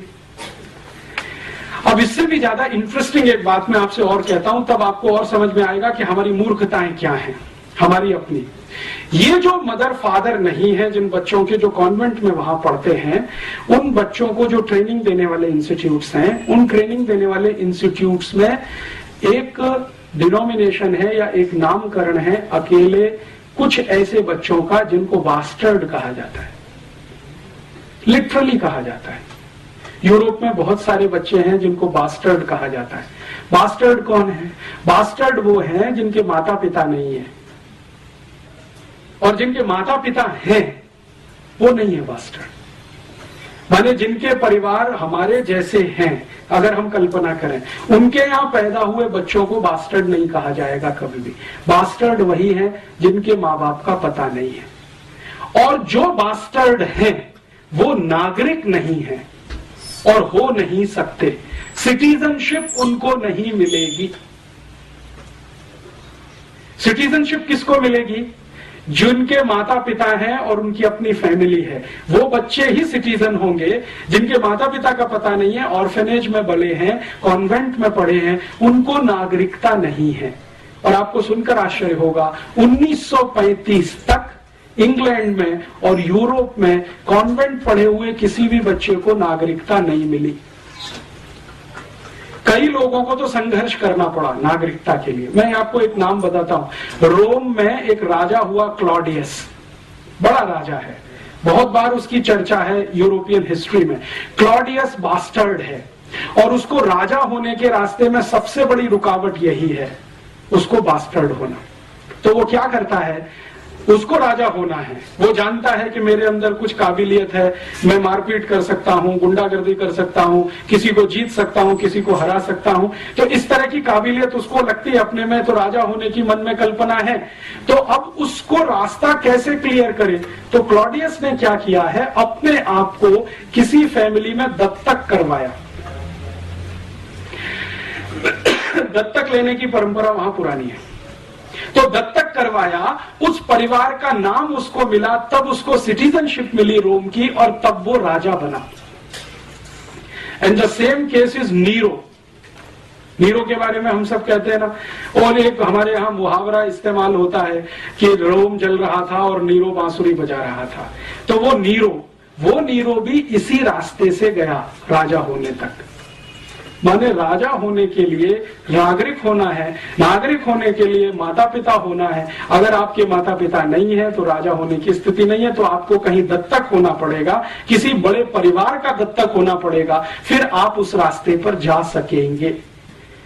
ये उनकी परिवार की व्यवस्था है। अभी भारत में देखें, भारत में आजादी के पहले से और पिछले 2-5 हजार साल तक जितनी कल्पना हमारी दूर तक जाती हो, रामचंद्र जी के जमाने तक जाती हो, कृष्ण के जमाने तक जाती हो, उसके पहले तक कहीं कल्पना जाती हो, तो परिवार में बच्चे का होना मां के ऊपर निर्भर है।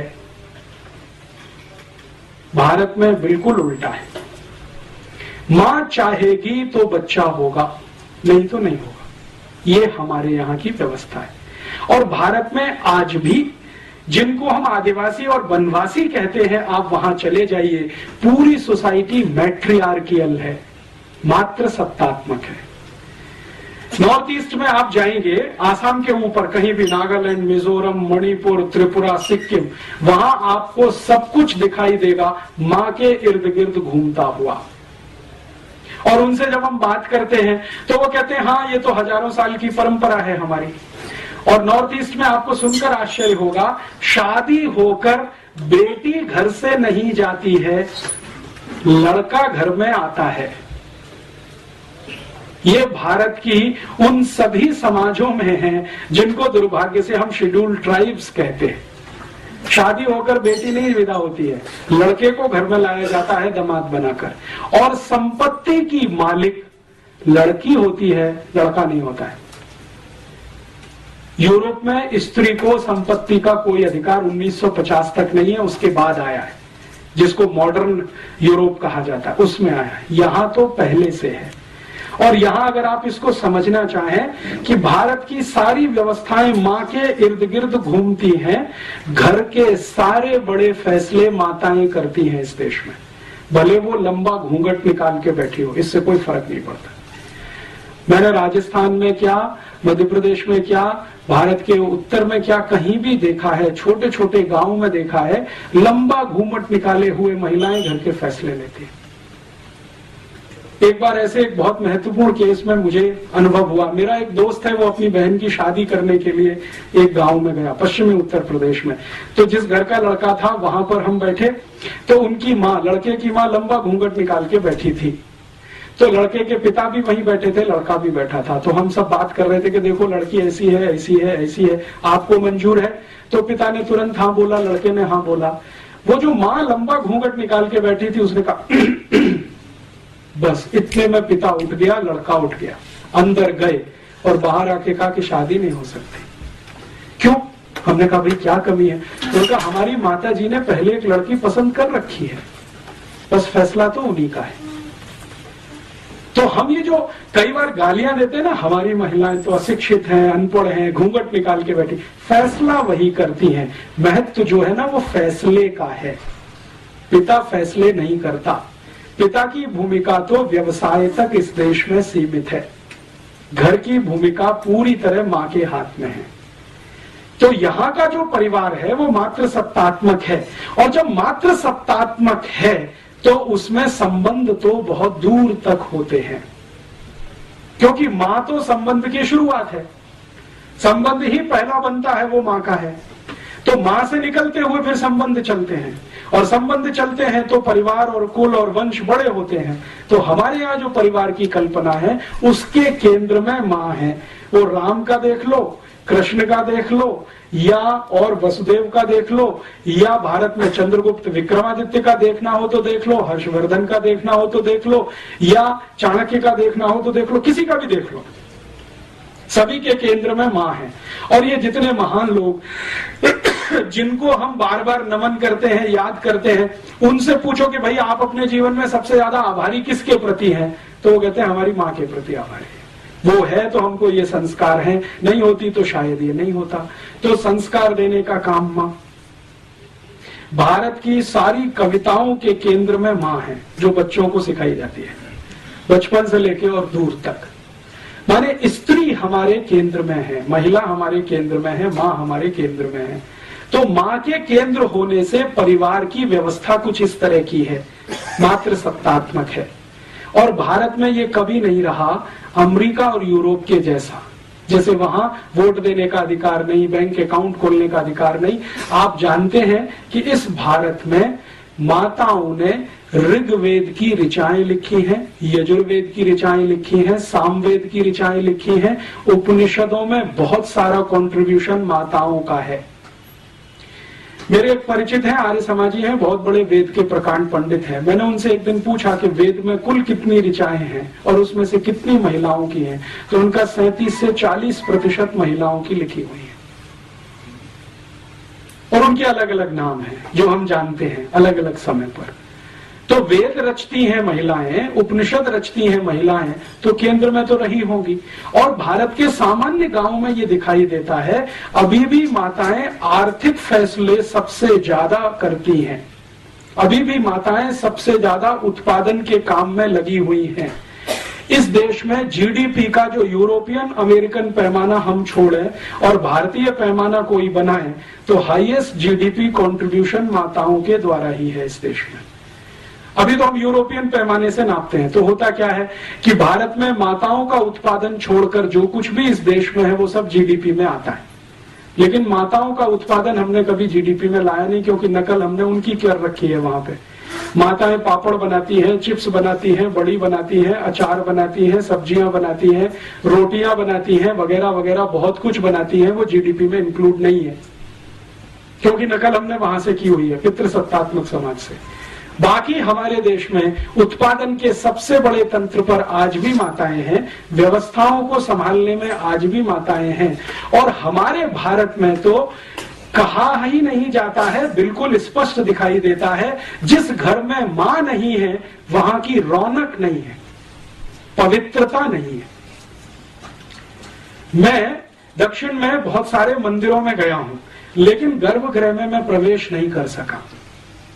कारण क्या? पुजारी ने कहा कि आपकी या तो मां को लेके आइए या तो पत्नी को लेके आइए, तभी मंदिर में जाने के अधिकारी हैं। आप अकेले क्या करेंगे इसमें जाके? तो मैंने कहा भाई इसमें परेशानी क्या है, मैं अकेला हूं तो। उन्होंने कहा अकेले होने से पवित्रता नहीं आती, पवित्रता किसी स्त्री के साथ होने से ही आती है, वो चाहे मां के रूप में हो या आपकी पत्नी के रूप में हो। और अगर कुछ नहीं है तो बहन को ले आइए किसी को, हम आपको मंदिर में जाने देंगे। उस दिन मेरे समझ में आया।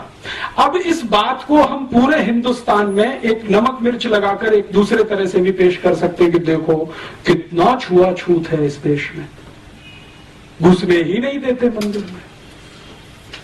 लेकिन उसके पीछे कारण कुछ और है, वो पवित्रता का कारण है जो मां के साथ जुड़ा हुआ है।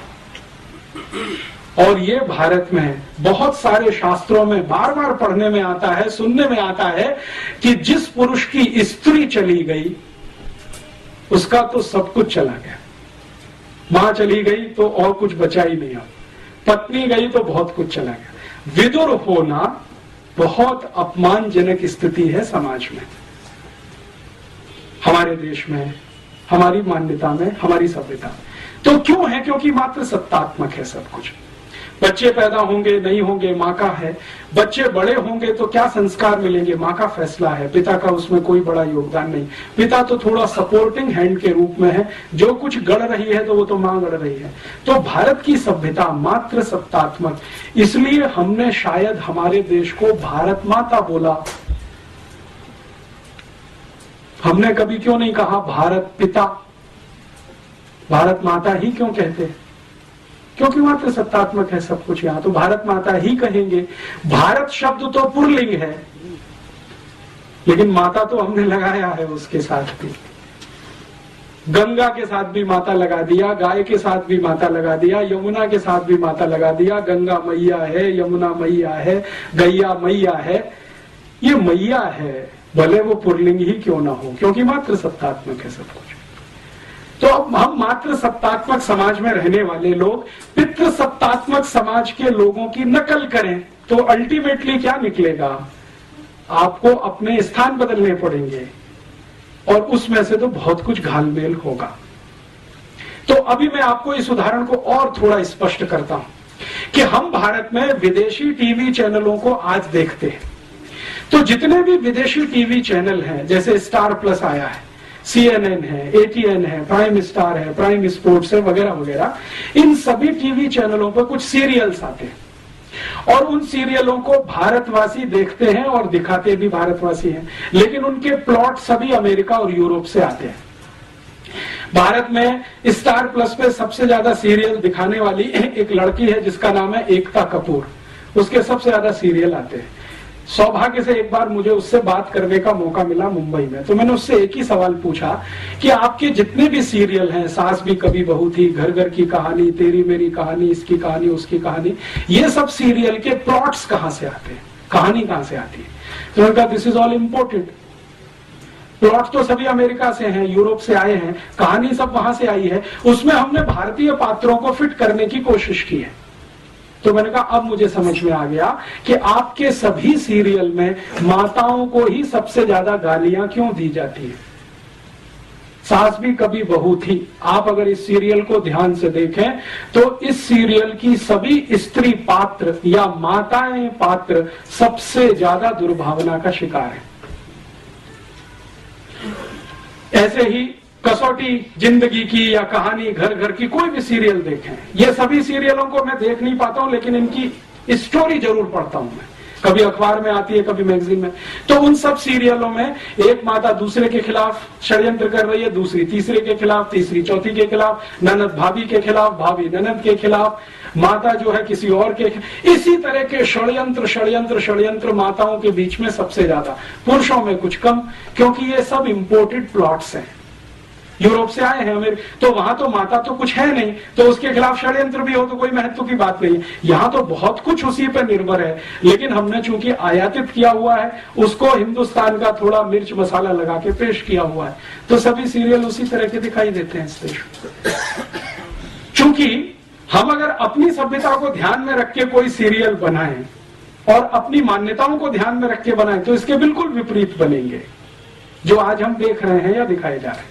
अच्छा, मैंने जब इनको कहा कि एकता कपूर को कि आप कोई भारतीय मान्यताओं के आधार पर भी, तो उनका आप प्लॉट बना के दे दीजिए, हमारी दिमाग में तो आता नहीं है, क्योंकि हमने तो जो पढ़ा लिखा है वो सब कुछ इसी तरह का है, मॉडर्निज्म का, यूरोपियनिज्म का, अमेरिकनिज्म।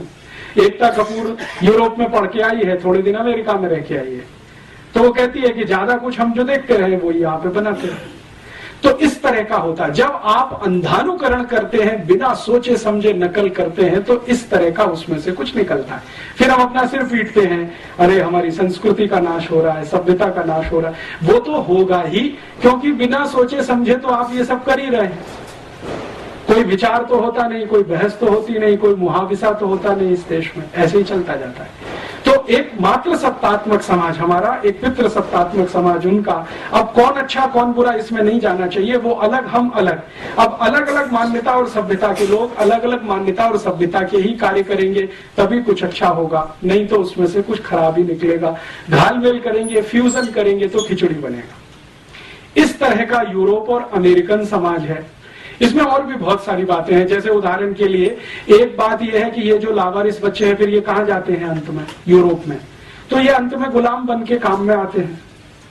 कॉन्वेंट से जो बच्चे निकलते हैं वो सब गुलाम बनते हैं। और आप जानते हैं कि गुलामी प्रथा, दास प्रथा यूरोप का लंबे समय तक चला हुआ बहुत बड़ा अभियान रहा है, जिसको यूरोप और अमेरिका की किसी भी समाज ने आज तक ये नहीं कहा कि ये पूरा खराब था। वो कहते हैं इसमें थोड़ा सुधार करके अच्छा था, इंक्लूडिंग जॉर्ज बुश। यहां तक आके जॉर्ज बुश प्लेटो की मान्यता को ही आगे बढ़ाता है, जब वो एक वक्तव्य देता है कि न्यू ऑरलिन्स में आया भूकंप, अभी आया ना, पानी का जलजला समुद्री, तो न्यू ऑरलिन्स का एरिया उसने 6-7 दिन तक नेग्लेक्ट रखा। लोग मरते रहे, कटते रहे, पिटते रहे, आर्मी नहीं भेजी, सहायता नहीं भेजी, और अंत में कहा वो गुलाम थे, सब दास लोग थे, ब्लैक्स थे, क्या करना उनके लिए।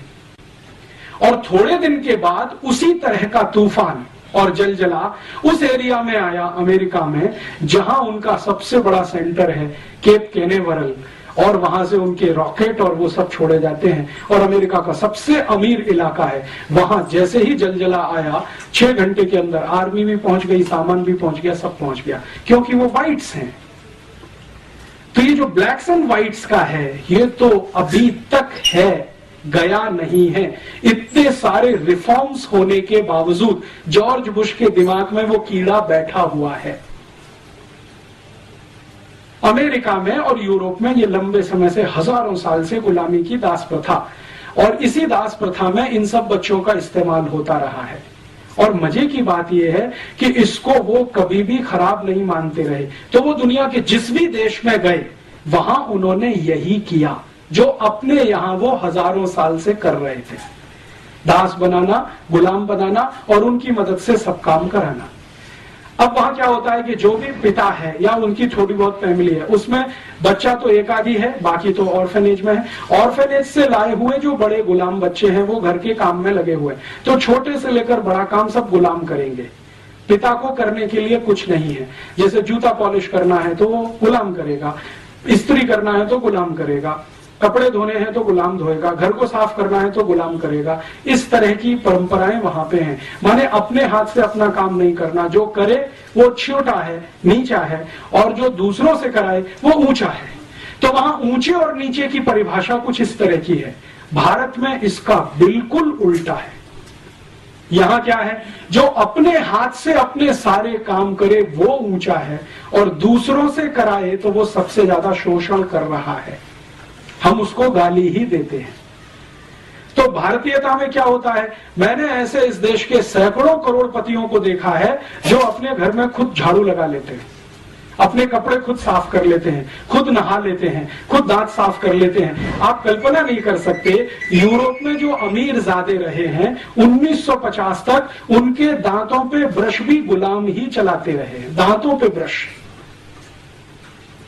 तो वो जब अमीरजादे यहाँ वॉयसराय बन के आते हैं और यहाँ जब रहना शुरू करते हैं तो यहाँ भी वही परंपरा डालते हैं। जैसे उदाहरण में हमारा राष्ट्रपति भवन, ये एक अंग्रेज वॉयसराय का घर है, तो बहुत साल तक तो अंग्रेज वॉयसराय रहा जिसको राष्ट्रपति मानते थे। तो आप अगर चले जाएं राष्ट्रपति भवन में तो ऐसे दासों की, गुलामों की फौज आपको वहां मिलेगी जिनकी संख्या 4,500 है।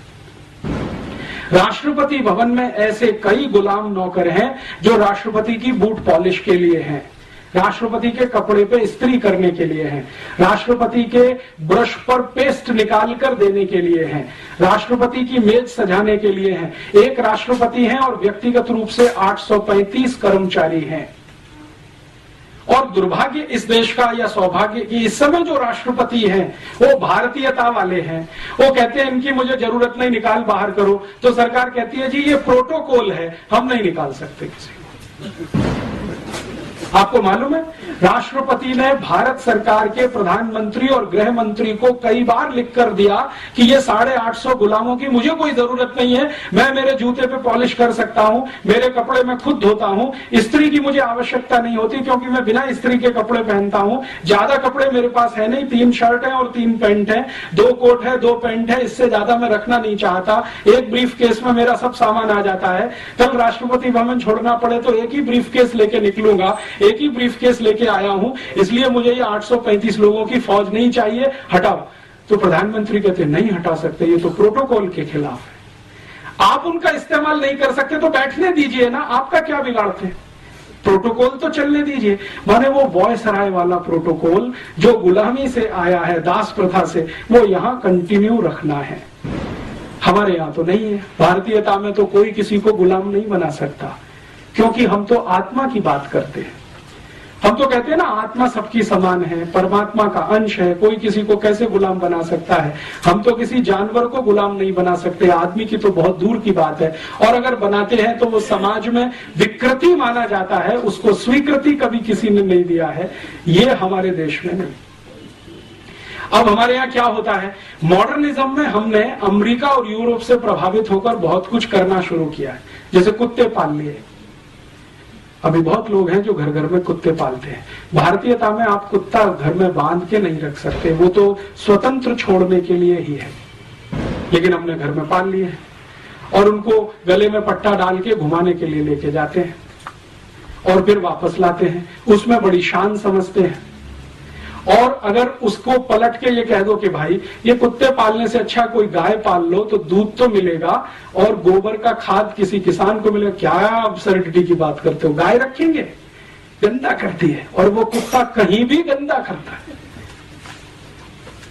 किसी का लिहाज नहीं करता, कहीं भी पांव उठा के मूत्र कर देगा और कहीं भी संडास कर देगा। उसको साफ करना हमको अच्छा लगता है क्योंकि यूरोप से आया हुआ है। और हम गाय पालें और उसका दूध पिए तो उसमें 50 तर्क सुनाना शुरू कर देते हैं। जी जयपुर शहर में गाय कैसे पाल सकते हैं, कानून नहीं है। कुत्ता पालने का कानून बन सकता है तो गाय का भी बन सकता है, लेकिन हमने कभी प्रयास नहीं किया। तो कुछ घालमेल इस तरह का होता है, खिचड़ी कुछ इस तरह की होती है। तो हम जो हमारी मान्यता में ऐसा नहीं है तो हमारे कार्य में वैसा नहीं है, होता है तो हम उसको विकृति मान के छोड़ते हैं, वो समाज के लिए आदर्श और उदाहरण नहीं बनता है। तो अब हमारी मान्यता जिस तरह की है व्यवस्था उसी तरह की बनेगी, उनकी मान्यता जिस तरह की है व्यवस्था उस तरह की बनेगी, और व्यवस्था को चलाने के लिए नियम कायदे कानून उस तरह के बनेंगे जिस तरह की मान्यता और व्यवस्था होगी। तो यूरोप और अमेरिका के नियम कायदे कानून उस तरह के हैं, हमारे नियम कायदे कानून भी अगर उसी तरह के बनेंगे तो सर्वनाश ही होगा। अब जैसे वहां जितने भी न्याय के कानून हैं जिसको जस्टिस कहा जाता है उनकी भाषा में, वो सभी के सभी गुलामों को ध्यान में रखकर बनाए गए हैं।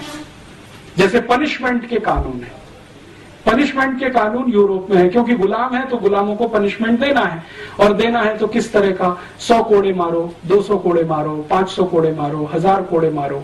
1 शिलिंग की चोरी हुई है, 2 शिलिंग की चोरी हुई है, या 1 पाउंड की चोरी हुई है, उसमें 1960 तक लंदन में 40 कोड़े की सजा थी। तो इस तरह की व्यवस्था है, क्योंकि वो गुलाम। हमारे यहाँ तो कुछ दूसरे तरह की व्यवस्था थी। हर्षवर्धन के समय में, चंद्रगुप्त विक्रमादित्य के समय में, और किसी भी राजा के समय में चोरी के लिए जो कानून बने हैं न्याय देने के लिए, और यूरोप में है, उन दोनों का मैं आजकल अध्ययन कर रहा हूं, जमीन आसमान का अंतर है। और वहां अगर सजा है, जैसे भारत के क्रांतिवीरों को भी वो सजा देते थे कोड़े मारने की, क्योंकि यूरोप से आई है वहीं से। तो भारत का कोई क्रांतिवीर है, अंग्रेजों के खिलाफ बगावत किया, 50 कोड़े मारो। जैसे चंद्रशेखर आजाद की कहानी तो आपने सबने सुनी है कि उनको अदालत में ही कोड़े मारे गए थे। तो उन्होंने जज से रियायत मांगी कि ये तो बहुत ज्यादा है, तो जज ने कहा अच्छा 5 कम कर दो, 45 मार दो, ये दया है। लेकिन वो जज जानता नहीं है कि 10 कोड़े में भी ये मर जाएगा, और वही हुआ चंद्रशेखर आजाद के साथ। तो जो न्यायाधीश बैठा था कुर्सी पर, वो कहे कि मैं क्या करूं, मुझे तो जो लॉ मिला है उसके आधार पर मैंने फैसला दिया है, अब इसमें प्रेम, दया, करुणा कहां से फिट बैठती है मेरे समझ में नहीं आता। भारतीयता की नजर से मैं नहीं देख सकता, क्योंकि मुझे कानून ऐसा मिला है पालन करने के लिए।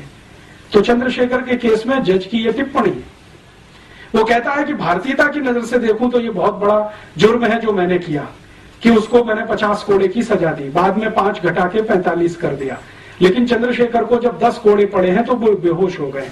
तो बेहोशी के बाद इंतजार किया है जज ने, दोबारा होश आने पर बाकी 40 कोड़े मरवाए, 45। तो हम कहते हैं जी बहुत अत्याचार है, लेकिन वो कहते हैं ये तो हमारे यहाँ सामान्य व्यवहार है। इसी तरह से हम सजा देते हैं यूरोप में अपने गुलामों को, तो यही भारत में कर रहे हैं। इसी तरह से भारत के क्रांतिवीरों को सजाएं देने के तरीके, जो गुलामों को वहां यूरोप में बर्फ की सिल्ली पे लिटा देना और उसको पीठ पर पीछे से डंडे से मारना, ये this is typical European style. Europe में बर्फ बहुत है, जमीन पे लिटा दिया, पीछे से बैत से मार रहे हैं, यही भारत में वो लेके आए। और विनायक दामोदर सावरकर को पहली बार जब अरेस्ट किया है तो उनको यही दंड है, बर्फ की सिल्ली पे लिटाकर पीछे से केन से मारना, जब तक बेहोश ना हो जाए तब तक मारना। तो ये जो कुछ भी वो कर रहे हैं यहां, हमको ऐसा लगता है अत्याचार कर रहे हैं क्योंकि हमारी मान्यता के, वो कहते हैं कि हम तो न्याय दे रहे हैं क्योंकि उनकी मान्यता के। तो झगड़ा यही है, और इसी झगड़े को गांधी जी ने सभ्यता का झगड़ा बताया। और गांधी जी ने ये जो कहा कि ये शैतानी सभ्यता है, शायद वो यही सब कारण से, वो कहते हैं ये शैतान से भी गिरे हुए हैं। तो अब हमें यह तय करना है कि जो शैतानी सभ्यता गांधी जी बोल गए और जो दिखाई भी देती है उनके दस्तावेजों में, उसको अंधानुकरण करें या अपनी सभ्यता, अपनी संस्कृति और अपनी मान्यताओं के पीछे चलें। ये बड़ा प्रश्न इस समय हमारे देश में है। फिर हम ये कह सकते हैं कि हाँ, भारतीय सभ्यता में सब कुछ अच्छा है क्या, संस्कृति में सब कुछ अच्छा है? नहीं है, बहुत कुछ खराब है, क्योंकि सभी सभ्यताओं में बहुत कुछ खराब होता है, बहुत कुछ अच्छा होता है। तो हमारी सभ्यता संस्कृति में भी बहुत कुछ खराब आ गया है, शायद वो नकल से आया हो। सबसे बड़ी खराबी अपनी सभ्यता में जो पिछले 200, 250, 500 वर्षों में आई है, या शायद ज्यादा आ गई हो, कि हमने जातियों के आधार पर ऊंच नीच कर दिया इस देश में। ये अपर कास्ट है, ये लोअर कास्ट है, ये बैकवर्ड क्लास है, ये फॉरवर्ड क्लास है, ये ब्राह्मण है, ये चमार है, ये चमार नीचा है, ब्राह्मण ऊंचा है, क्योंकि चमार हाथ से काम करता है, ब्राह्मण दिमाग से काम करता है। ये जो ऊंच नीच है, ये शायद हमारी सभ्यता की सबसे बड़ी बुराई हो। आज के समय के हिसाब से तो दिखाई ही देती है, पहले भी शायद रही हो, या इसका कोई दूसरा स्वरूप रहा हो, उस पर हमें रिसर्च करने की अभी जरूरत है। तो हमें ऐसा लगता है कि ये खराब है। तो सभी सभ्यताओं के विकास में ये एक मूल क्रम होता है कि जो खराब है उसको छोड़ते जाओ, जो अच्छा है उसको और अच्छा बनाते चले जाओ। सभ्यताओं का विकास ऐसे ही होता है। तो अगर हम मानते हैं कि भारत की सभ्यता में कुछ खराब है तो छोड़ें और उसको परिष्कृत करने की कोशिश करें, तब तो ईमानदार यात्रा हमारी होती है विकास की। लेकिन अगर अपनी सभ्यता को ही छोड़ दें, उसकी बुराई अच्छाई तो बात ही ना करें, और सब कुछ विदेशी सभ्यता में अच्छा ही अच्छा है, बिना जाने बिना समझे उसको आयातित करें, तो ये तो सर्वनाश की तरफ ले जाएगी, जो गांधी जी कहते हैं। तो मेरी अपनी मान्यता में वर्तमान में जो हमारी सरकार है वो ग्लोबलाइजेशन के नाम पर, लिबरलाइजेशन के नाम पर इस देश को बर्बादी की तरफ लेके जा रही है, क्योंकि बिना सोचे बिना समझे यूरोपियन अमेरिकन सभ्यता को अंधाधुंध तरीके से इस देश में लागू करने की पूरी ताकत लगाई जा रही है। अब हम नागरिकों के सामने ये बड़ा धर्म संकट है कि हम कहां जाएं। अगर हमको ये तय करना है कि हम हमारी सभ्यता संस्कृति के साथ जाएं, तो पूरी हिम्मत और ताकत के साथ इसको सामूहिक रूप से कहना पड़ेगा। और या तो हम समूह के रूप में ये तय कर लें कि हमको अमरीकी होना ही अच्छा है, जैसे पंडित नेहरू मानते हैं और आज के प्रधानमंत्री भी मानते हैं कि हम यूरोपियन हो जाएं, अमेरिकन हो जाएं, उसी में हमारी भलाई है। तो पूरा समाज ईमानदारी के साथ अमरीकी और यूरोपीय हो जाए, मुझे उसमें कोई बुराई नहीं लगती। या तो हम ईमानदारी से अमरीकी यूरोपीय हो जाएं या ईमानदारी से भारतीय रह जाएं। ये जो बीच की खिचड़ी है, क्योंकि फ्यूजन कहीं नहीं होता है, हो नहीं सकता है, सभ्यताओं में तो नहीं हो सकता है। तो फ्यूजन करने की कोशिश करेंगे तो उसमें से कोई अभीष्ट नहीं निकलेगा, हमारे लायक नहीं होगा। इतना ही कहकर इस व्याख्यान को मैं विराम देता हूं। और इस व्याख्यान की मदद से एक नया प्रश्न मैं इस समाज में खड़ा करना चाहता हूं कि हमको जाना किधर है, ये तय करें। यूरोप अमेरिका जैसा होना है तो पूरी ताकत से बने, और भारतीय होना है तो पूरी ताकत से इधर आए। समाज के स्तर पर यह तय करने की जरूरत है, क्योंकि राजनीति इसे तय करने में समर्थ नहीं है। राजनीति समर्थ क्यों नहीं है? क्योंकि वो नितांत स्वार्थ में डूब चुकी है, और जब नितांत स्वार्थ में कोई डूब जाता है तो वो समाज को दिशा नहीं दे सकता।